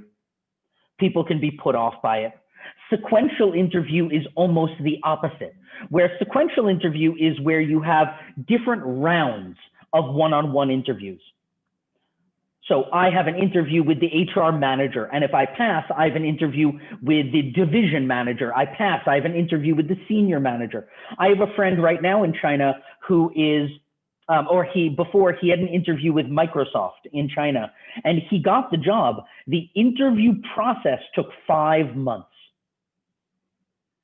That's how long it took for them to have all of these interviews. It's funny, he actually quit the job after 3 months. And he said, it's funny, it took him longer to get the job than he stayed at the job, you know, because they had so many different rounds of interviews. That is sequential. It's great for really meeting someone. You can have every single important person sit down and meet them. But of course, the opposite of a panel interview, it takes so much time. And that can be a real challenge, especially these days where companies don't really have the time. They need someone now. Like Other normally, ways how to many administer. days to take interview? Sorry, yeah. Like normally, how many days to take an interview for someone? Like when you say normally, give me an example of a job you're talking about. For example, like marketing people. I would say usually at a big company, probably 3 rounds, and it'll probably take a month. I see. You know, at a smaller company, there's probably 1 round. And that's it. So If you're like working for a one company, round I is would one say day, right? imagine a company with less than 50 employees. Less than 50 employees, they can interview you, and if they like you, they give you the job. More than 50 employees, they probably have 2 rounds. Because if you have more than 50 employees or more than 100 employees, now you have an HR manager. And the HR manager will interview people to get the pool to a small group of, let's say, 20. And then the hiring manager will meet those 20 people. So it depends on the size of the company. Also sometimes depends on whether it's an exempt job, you know, how high level is the job. It is possible also to do like a phone interview. Certainly people do Zoom interviews now, no question. There's a lot of benefits to a phone interview. One benefit is you don't have to worry about your clothes, right? You don't have to worry about shaking hands. And so the interview isn't about what you look like. And that can be really beneficial for a lot of people. Of course, there are other things that people would consider. For example, how do you talk? Do you speak very clearly? Is your voice high? Is your voice low? There's a tendency for men when they interview to lower their voice a register. Say, hi, my name is David. It's really nice to meet you. I'm trying to get this job. You know, it's very common for men on the phone to try to lower their voice, especially if they have a high voice. So people are still judged, but they're not judged on how they look, which can be very, very useful. Some employers want a speed dating approach, and that's like if you have a big company. You know, talk about a company in China where thousands of people might apply for a job. You just don't have time to interview them all. So if you go to a job fair, this is often what happens. They schedule 5-minute interviews. You just have to be ready, and you just have interview after interview all day to try to get through a lot of people.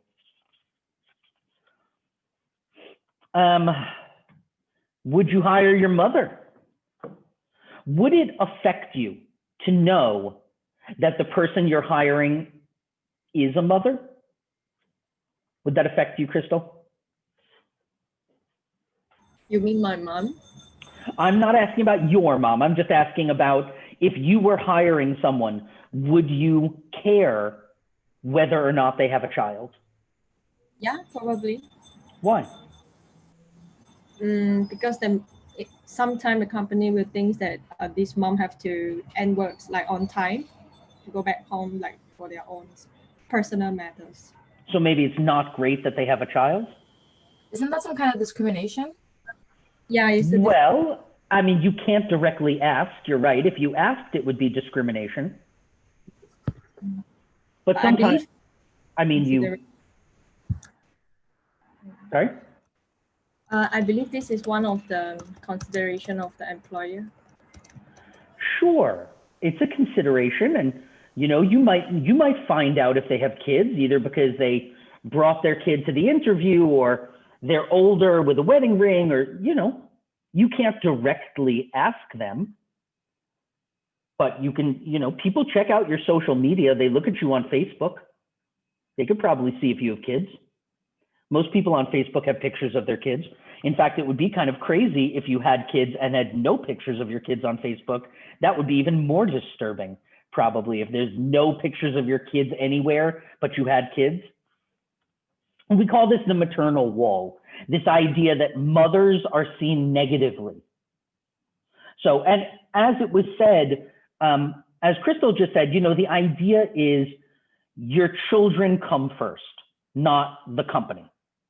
So of course, this isn't really true. Studies have shown that people with children are actually far more emotionally balanced and they don't work less hard. In fact, people without kids often can get much more emotional. So there's nothing wrong with people having kids, but there is a bias against it.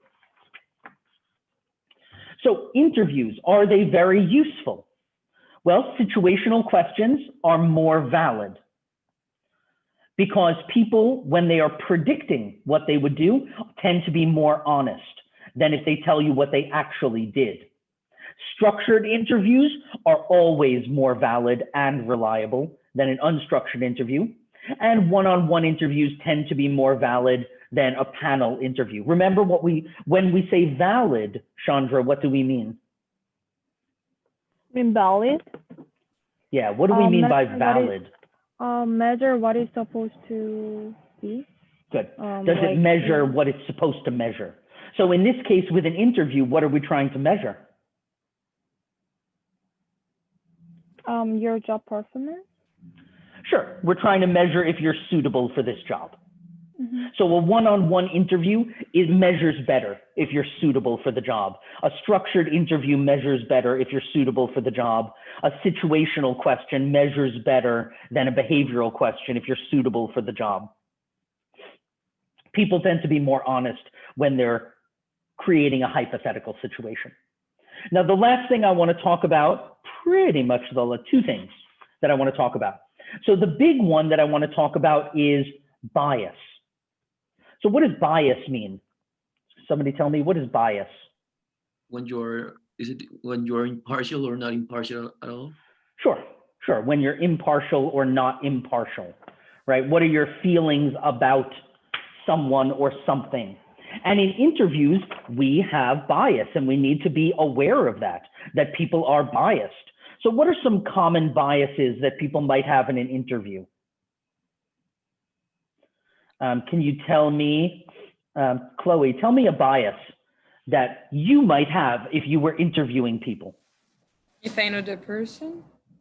Okay, sure. If this is somebody, maybe a friend or a friend of a friend, or let's say I recommended this person to you.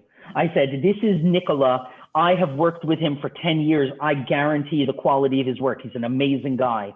Of course, you're going to be biased and think, well, I trust David, so probably Nicola really is the real deal. Sure. Exactly. Anais, can you tell me another bias? Yeah, the employer could have a negative bias against a certain ethnicity, or they could be discriminatory towards the age, like if someone's really young or really old. Sure, absolutely. There's lots of bias towards people who are old, towards somebody who's like in their 60s, a lot of bias towards that. People might have a bias towards all kinds of looks, right? Different hairstyles, tattoos. Would you, Chloe, would you be comfortable hiring somebody with a big face tattoo?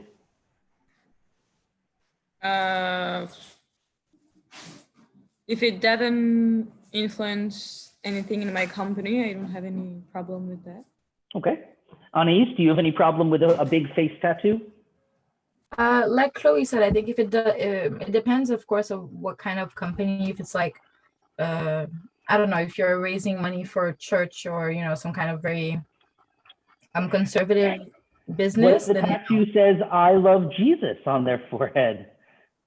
No, I think everything above the neck is like, no. Like, so, if you're like, this is definitely a bias, right? Tattoos. And for a lot of people, tattoos at all. On the arms, on the hands, for some people, this is a big bias.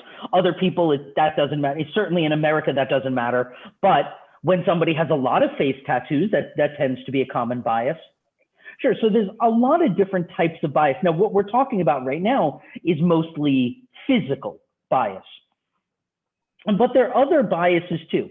So when we talk about physical things, there's everything that's related to how you look, which we're just going to call attractiveness, right? That's how you look. Are you tall? Are you short? Are you bald? Are you balding? Right? In another class, I talk about the difference between somebody who shaved their head and somebody who's losing their hair. There's a bias. Or do you wear glasses?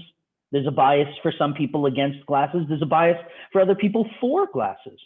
Do you have long earrings? You know, if you're a man, do you have earrings? Do you have a nose pierce or an eyebrow pierce or anything like that? There's all kinds of biases.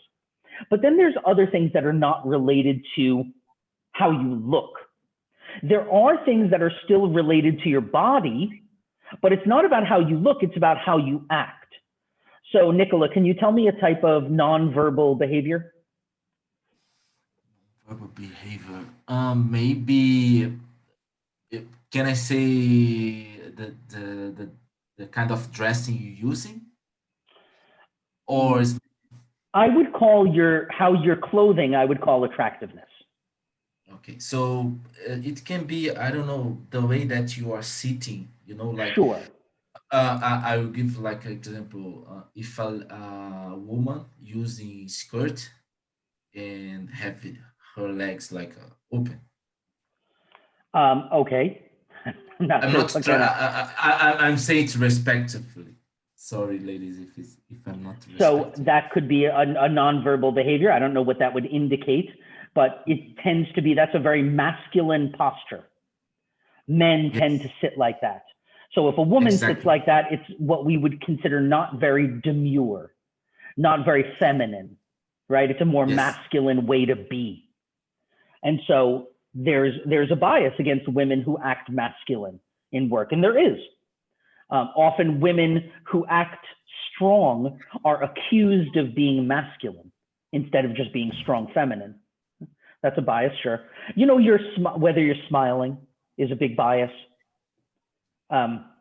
Whether you look tired, if you're yawning, I'm sure we've all had an experience where you're talking to somebody and you yawn and they say like, oh, I'm sorry, I'm boring you. When it's like, look, you're just tired, but they took it personally. That's your nonverbal behavior. If you check your watch, right? If I'm talking to someone and they're checking their watch, what am I going to say? Oh, do you have somewhere you need to go? I mean, I guess I'm not important, right? Like that's all nonverbal behaviors. How you sit, how you hold your body, your shoulders, are they square? Are they up? Are you tense? You know, your hands, what are you doing? When you talk, do you use your hands a lot? That's very verbal. Are you touching yourself, right? Are you like constantly adjusting things? That's like very nonverbal. It has different meanings. You know, all of those things are nonverbal behaviors. The handshake. How do you open a door and walk into a room? You know, do you open a door a little and say like, excuse me, can I come in? I mean, that says so much about you, as opposed to like knock 3 times and open the door. I mean, these are totally different personality types displayed through nonverbal behavior. If you really do want to be good at interviewing, read some articles or read a book on nonverbal behaviors, because it really does matter. So those 2 things are physical. And now there's a bunch of things that aren't physical. So what's a snap judgment? Snap judgment? That's a judgment that you make very, very quickly. And of course, you might make that judgment based on looks. So now we're still talking about physical things, but it could be other things. It could be how this person talked. If I said, so, you know, Juan, did you have trouble finding my office? And you say like, I know this city. So my first thought might be like, nope, not Juan. Not hiring him, right? Snap judgment. Now, I don't know anything about you. I haven't given you the interview yet, but maybe that just turned me off and I'm like, no. So snap judgment doesn't have to be physical, but it's something where we just make a quick, what we call a thin slice. Negative emphasis. Negative emphasis means as an HR recruiter, you are looking to eliminate people. Why do you want to eliminate people? What do you think, Bella? Why do you want to eliminate people?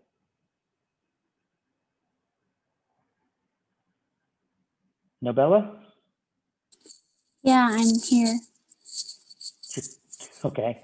Or maybe they are looking for something more negative. It's not that they're looking for someone negative. Imagine, Bella, that you work in HR, okay, and you're hiring someone. So your company's pretty big and 100 people want this job. So you're going to have to do a lot of interviews, okay? Now, probably not all 100 people will show up, but a lot of people are going to show up, maybe like, 60. And I'm the first person who comes. Are you seriously thinking about giving me the job? Why might you say, I'm not going to take the first person I see? I might think maybe the other applicants might be more suitable for this job. Sure, because I'm the first person you saw. So then the next person you see is Crystal, and she's also great for the job. Are you definitely going to take her? Maybe not. Maybe you're going to say, well, look, this was just person number 2. Then you see person number 3 and it's Anais and she's great. And you think, well, but I mean, what about person number 4, right? This is the way we think. We want to know what's next. We always want to know what's next. And because of that, there's a real tendency in HR to be looking for what's wrong with this person. I would say these days with online dating, because now the quantity of people that people meet is so much higher than it ever was before, that there's a negative emphasis with that too, where you're meeting people and you're not thinking for every single person, this is somebody I might marry. It's always looking for what's wrong with this person, because there's always a next person. Not knowing the job, that kind of just is simple. If you're working HR and you didn't do a job analysis and you don't really know the job, you're going to have a huge bias because you really don't know what's required. Pressure to hire, if you have a lot of pressure and you need to hire someone very quickly. I mean, I can give you an example of my own life in China. I was working with a theater company for Alibaba, and they ran an audition for actors. And 20 people came and they asked me, who do I think is good? And I told them there are 2 people who are good. And they said, we're going to take 17. And I said, you're going to take 17 people when only 20 people came, but they're not good. And they said, yes, but the boss wants 17. And the boss wants it today. Well, guess what? The show failed. Of course it did, because they had too much pressure. They didn't have the time to choose carefully. When you have pressure, that's when you make quick decisions. Contrast error has to do with the order that you see people. So if I see somebody at 9 o'clock in the morning and I didn't have my coffee yet and there was a lot of traffic, I mean, think of it, I know as a teacher, if I take this subway or I take the bus to go to CIP and maybe there's so many people on the bus and it's all really hot and I feel gross and sweaty and I sit down and I haven't had coffee and a student comes in to ask me a question, my reaction will be like, oh, what do you want? Where if you waited an hour and I was able to relax and have a cup of coffee and chat with people, you come in and you have a question and I say, hi, welcome. The same thing happens with HR. It depends when you interview people. Is it 8:30 in the morning? Is it right before lunch? Is it right after lunch? Is it right before you go home? This is the order of the candidates, and that means a lot. So it's important that we know this. As HR managers, we need to know that the order we see people is going to change our bias. We are biased towards people when we are comfortable. And finally, ingratiation. Ingratiation is when someone tries to butter you up, tries to make you feel good, tries to compliment you, to ingratiate you. Ingratiation is when somebody tries to put themselves below you. So if somebody said like, wow, your office is so amazing. Did you make that painting? Oh my God, Like all of that. It's nice, it's compliments. The fact is those things work.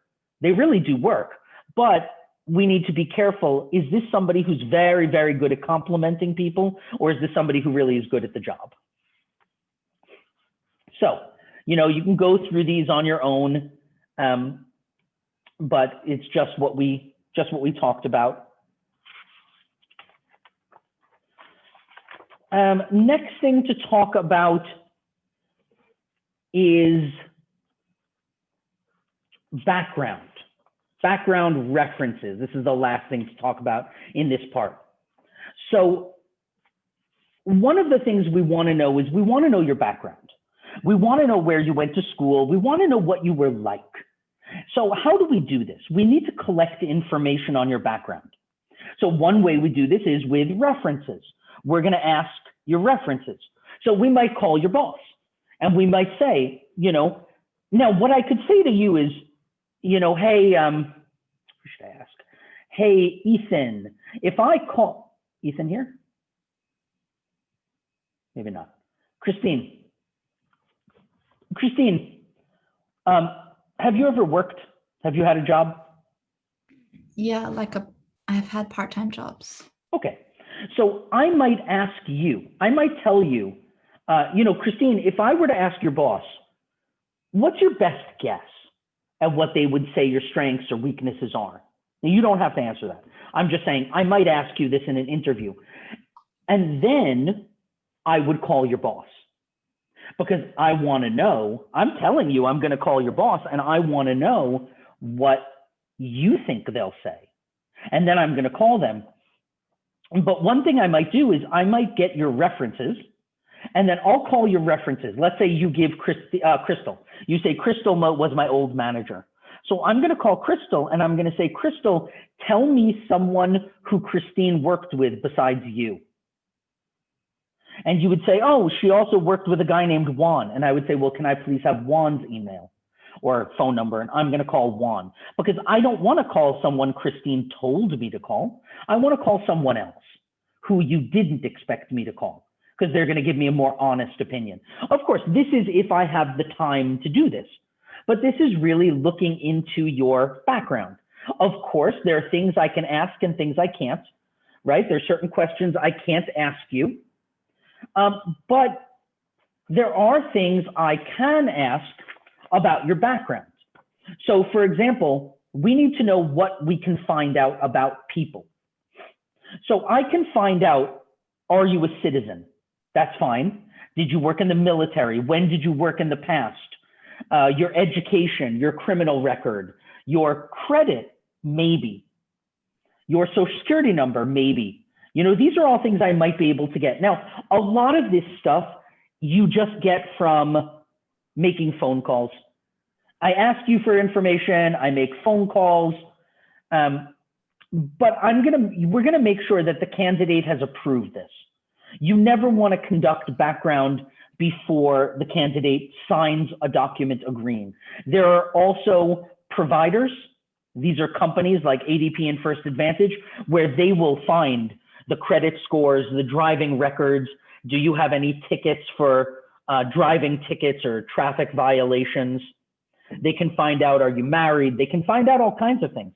This is all public information. If you have children, they can find that out. And it's not illegal to find out from one of these companies. I can't ask you directly, but I can certainly find out if I want.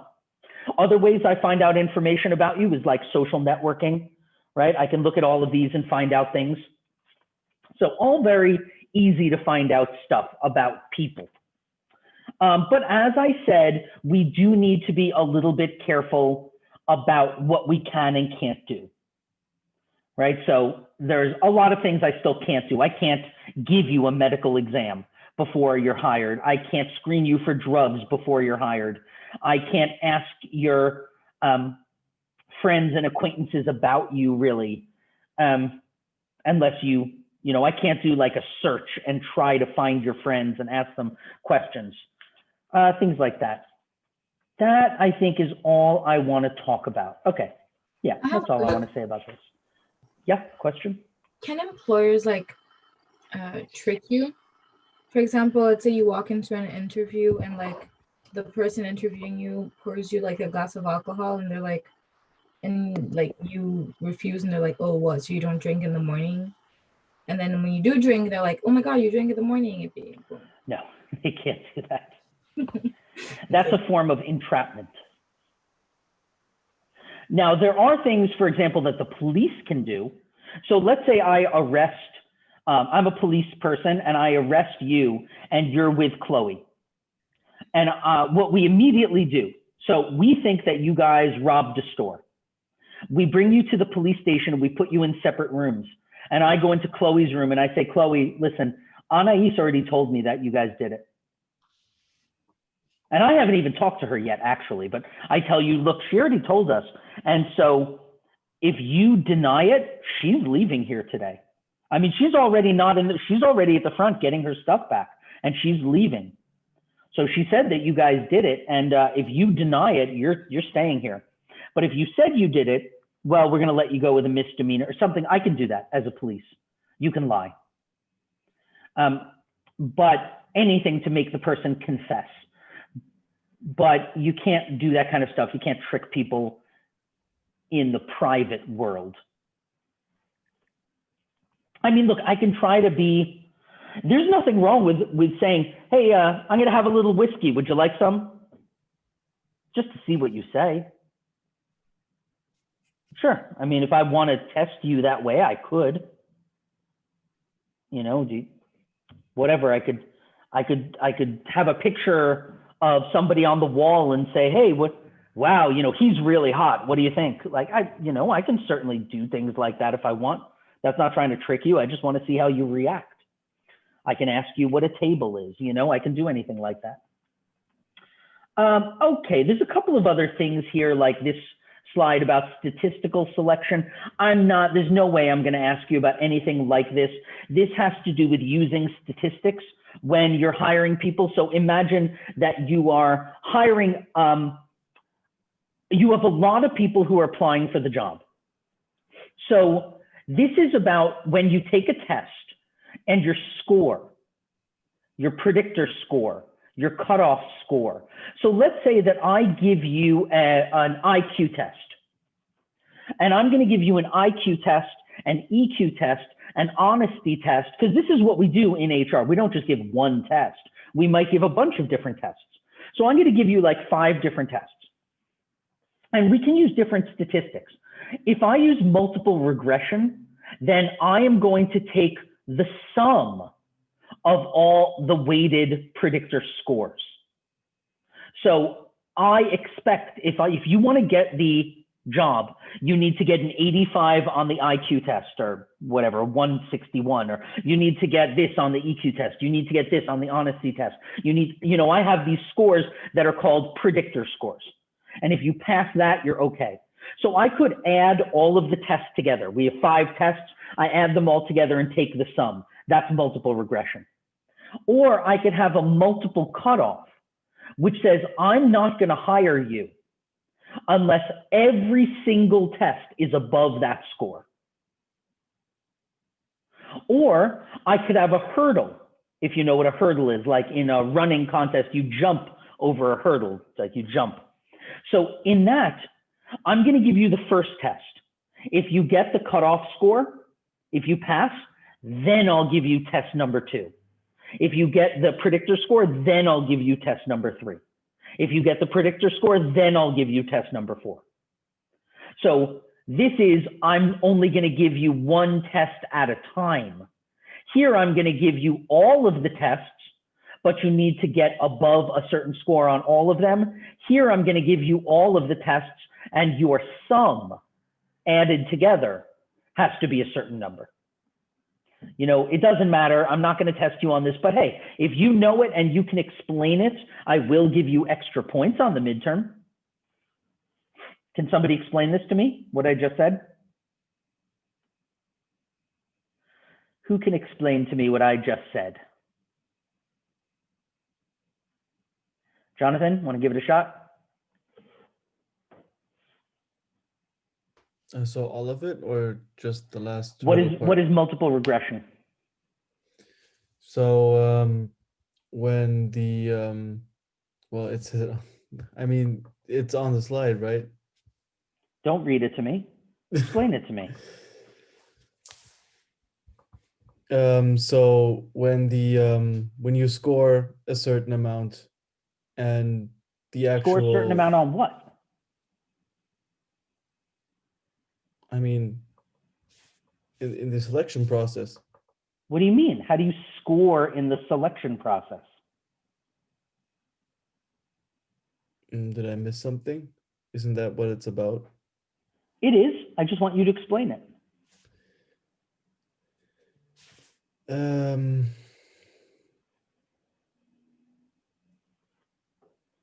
What are you getting a score on? Well, your interview, your tests, the Okay, whole, tests.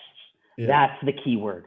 You're taking a bunch of tests and you're getting a score on those tests. Yeah. Right. Now, we're not talking about a Rorschach test or a test where you see a picture. No, You a don't get a quantitative score test. on that. Sorry? A quantitative Yes, test, right? exactly, exactly. A quantitative test. Tests where there are numbers. So you take these tests now. What's multiple regression?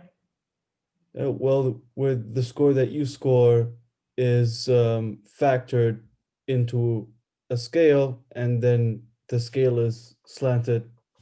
So wherever you score is different than like a linear score, right? Is that how? Okay, but with multiple regression, we take the sum of all the tests. Okay. That's the point of that. So each test we have what we think is a good score. And with multiple regression, we're going to take the sum of all of them. But yes, you're right. It is weighted. So we'll have different, what is a good score for somebody who's 40 years old? What is a good score for somebody who's 20 years old? We can have different weights for things. For multiple cutoff, we're also going to have these good scores, but you have to get above the good score on every test. Now, how is that different, number 1 and 2? Well, you might be able to, fail one test or one criteria, but still do well on the other. And because your overall score is weighted a certain amount, you might still pass all of the tests. Correct.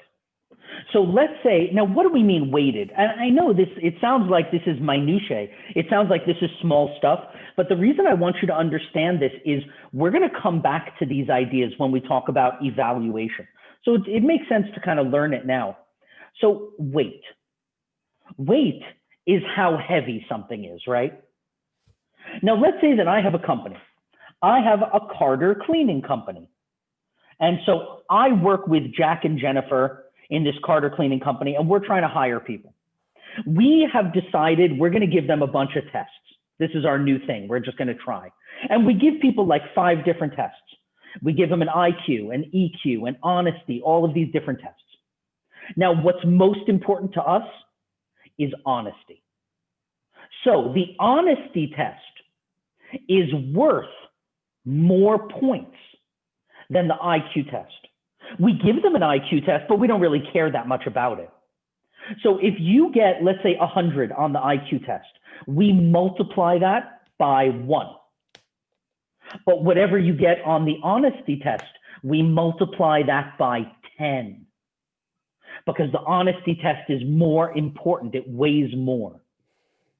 So is it possible that somebody with a very, very low score on the honesty test, but a very high score on the IQ test could pass? Sure. Or someone with a very low score on the IQ test or a very high score on the honesty test could pass? Sure. However, with multiple cutoff, it's different. With multiple cutoff, we have a good score on every single test. And if you don't pass that score on every test, you're out. Does that make sense? Yes. Okay. You know, this is an idea we're going to see again and again. And for the final exam, this idea of what is a quantitative test, How do we measure things quantitatively is really, really important. And a multiple hurdle is you have a bunch of tests, but I'm not going to give them all to you. I'm just going to give you one test at a time. And if you didn't pass test number 1, you don't even get test number 2. If you don't pass test number 2, you don't even get test number 3. So we'll talk about this stuff throughout the semester, but it is pretty important. Okay, good. We are done with everything. Oh, here's the MBTI I want you to take for homework. And I'm serious, I want you to take it. Okay, we are done with everything that is on your midterm.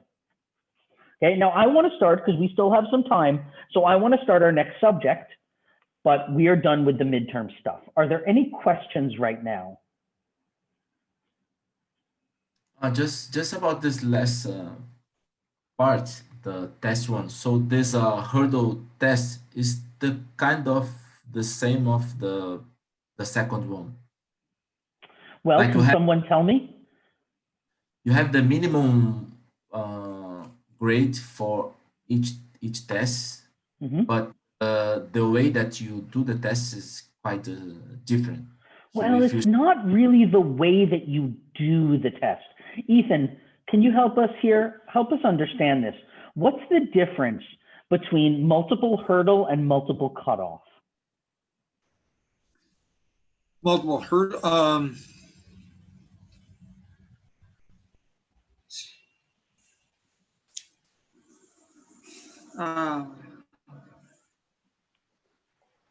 I kind of zoned out, to Not be a honest. promising start. Sir, Okay. if I may interrupt, I think there's an analogy to university courses in here, right? I mean, multiple regression would be basically your standard course in university. You go into a course, midterm is certain percentage, final a certain percentage, attendance a certain percentage, homework a certain percentage, and you can fail like all of them, but if you do well enough, you can still pass the course. Hey, look, Yes. if my final exam is worth 90% and my midterm is worth 5% and my attendance is 5%, you could never come to class and fail the midterm and still do great. Yeah. If my homework is 90%, you could fail the midterm and the final. Who cares? Because the homework is 90%. It's whatever's weighted most heavily counts. But in the hurdle, if you fail like the midterm, you cannot do the final, isn't it? Yeah. It's not like that, right? Yes. The midterm is you like, still- if you have 3 tests, if you don't pass the first one, you can't even take the second test. But you still need like a smallest level to pass, like the cutoff. Right. So we have that in class also. We have a cutoff, where the cutoff is 60, right? If you don't get Yes. above 60, but is it possible to get below 60 on the midterm and still pass the class? Yes, I think yes. Correct. Because in a class, as Jonathan said, it's weighted.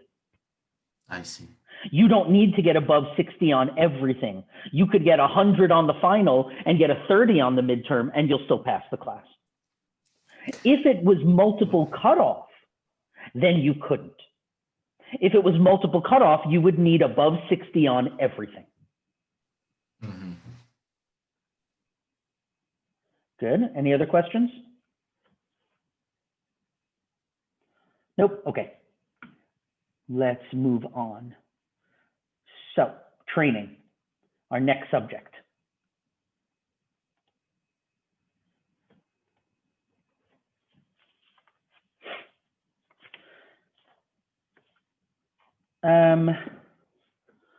Well, I think we can start with the Carter Cleaning Company. You guys haven't had any breakout group time. So let me put you in a group. Let me give you the Carter Cleaning Company one.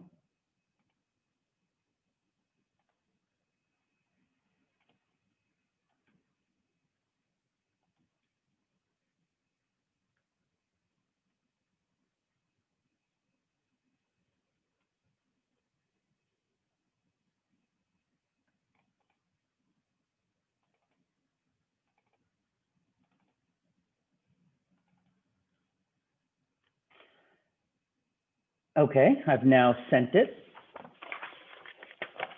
So please open that and I will put you guys into some groups.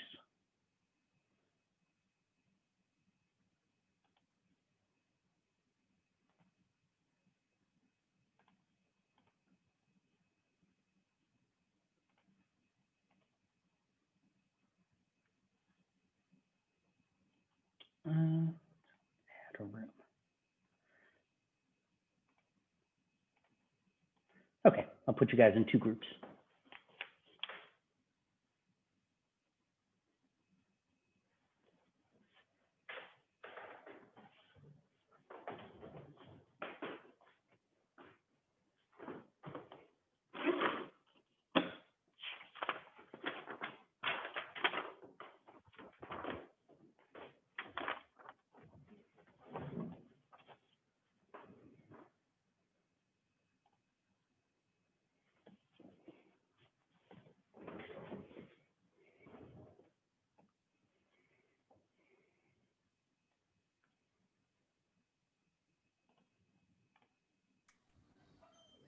Um,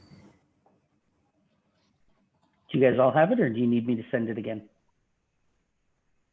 No, because I don't know, I can't download it from Zoom because my internet is very slow. Oh. I don't know, maybe the server of the Zoom is far. send you a screenshot. Wait. Right, hold on. Let me give you permission to screen share. Send already. Okay. Thanks. Thank you.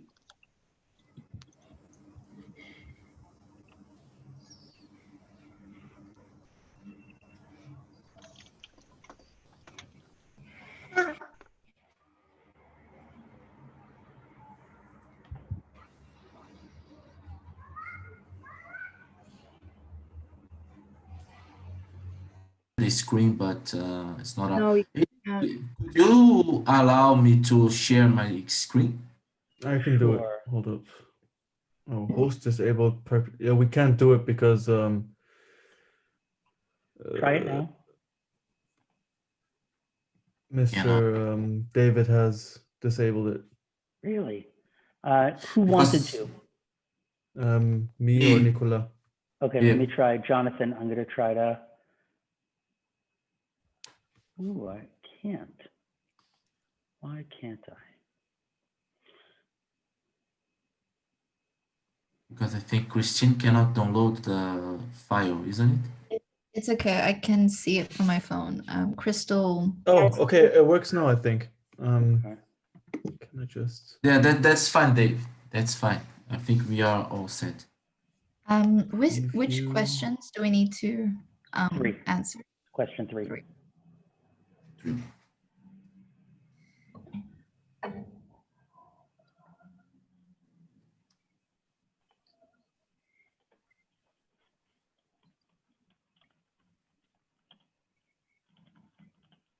Oh, I can't. Sorry, guys. I have to just. I have to like start Zoom again. It's okay. Yeah.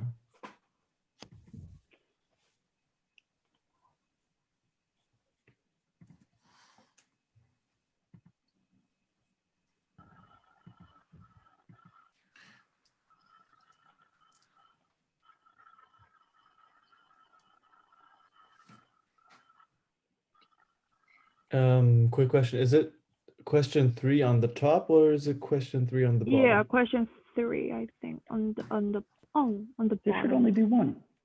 Am I looking at the wrong thing? Oh no, I sent you guys the wrong thing. It says the incentive plan. Oh Yeah. no. Yeah. Yes, yes. Oh, no. Okay, let me close the breakout rooms.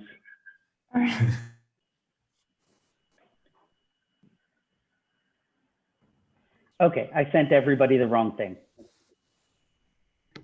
Oh. I sent you something that said the incentive plan. That's not what we're looking at. Let me find the right one. Okay, my mistake. Let me share the correct one. Okay, try this one. And what I'll do now, I'm not going to put you in groups right now. I'm going to share my screen so you can see it if there's a problem downloading it.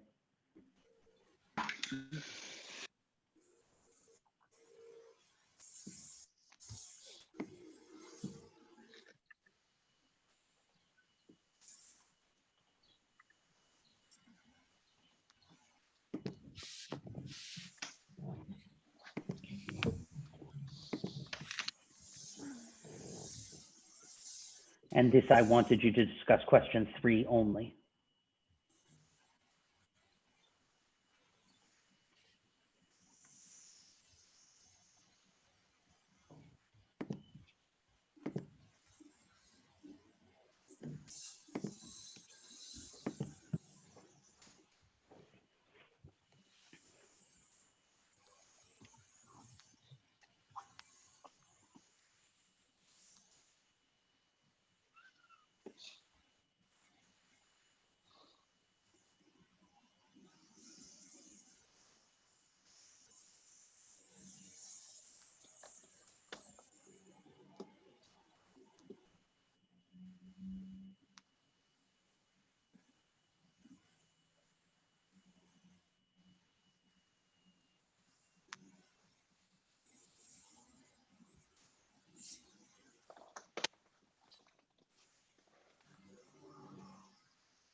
Question 3 about the job training.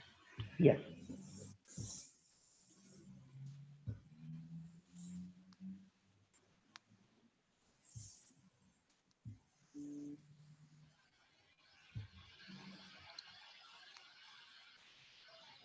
So let's just talk about this a little, and then we'll be done for today. I'm sure a bunch of you haven't finished reading yet, but Ethan, you finished reading? Yes. So what do you think? What training techniques should Jennifer use? What I found was effective when I was training people or had new employees was, I mean, this is a whole kind of system they have, what they call like a JOS, like a job instruction training. They just called it JOS, but it's like a book that had every single aspect of the job broken down at each station. So maybe at the desk, there's a kind of what you're expected to do. So at each job, there's a detailed, tailor-made instruction set out where this is what you have to do. And if there's any questions, it's not like they can go off and like, oh, I'll do it this way. It's follow the book. Everything's already been like vetted, made sure everything is applicable to the job and it does the job to the standard that the carters would like. Okay. And what kind of job did you work in that you're talking about? I worked in a car factory. Okay. So it made GM vehicles. So Okay. every single job station had their own booklet that was always updated, made sure to be relevant, and then adjusted if there was job changes or kind of any issues. But an employee, like they'd get to the station, they'd have to sit down, read the book for like an hour, 2 hours. And then they start the job. Then they're being watched and shown physically how to do the job. And then they would do the job and be watched. And then after a couple hours, maybe if they got it quicker, that'd be great. But some people obviously work slower, so it'd take more time. but then their team leader, their direct manager would observe them and make sure that they could do like 5 cars in a row, and then a little while later, 5 cars in a row, another little while later, make sure that they are working independently on their own. They don't need to be having their work fixed after, and then they'd be able to let go and fly after that. Okay, I mean, that sounds great. You know, definitely for the Carter Cleaning Company, they would need to have these team leaders who could do that. That would be a challenge. Obviously, GM is a big company. They have the resources. But certainly, that's a good idea to have these employee guidelines everywhere that are updated and vetted. Any other thoughts of things Jennifer could do to train these people? Can't she do like simulations, you know? Sure. I mean, she could have sometimes we call it like a secret shopper, you know, where someone comes in as a customer, but they're not really a customer. Maybe it's Jennifer's sister or a friend of their family who comes in just as practice. And you never know who's the real person and who's the real customer. And, you know, that's certainly something they could do. But this is a kind of, I don't know, benchmark or controlling, right? This kind of thing. I mean, this is like a act. So I will show you what you have to do. So you will practice, each one will practice. Sure. But I mean, for some of this stuff, things like when the customers come in, they should get a big hello. I mean, you don't need to practice. You know how to say hello to people. The problem is you're just not going to necessarily do it. Some of these things like writing up a ticket carefully, I can understand you might need to practice that, or inspecting something for damage. Okay. Any other thoughts, Crystal? Any other training they could do? Basically, I just think that it can divide to 2 parts. First is orientations, like the employee have to know like what kind of attitudes, like the organization culture, when they need to do all the greetings and all. And the other one is on-job training. I mean, they have to familiarize themselves with the SOP, the rules and everything, like give the employee the handbook, like all the written handbook, so they can read it and they know what is the...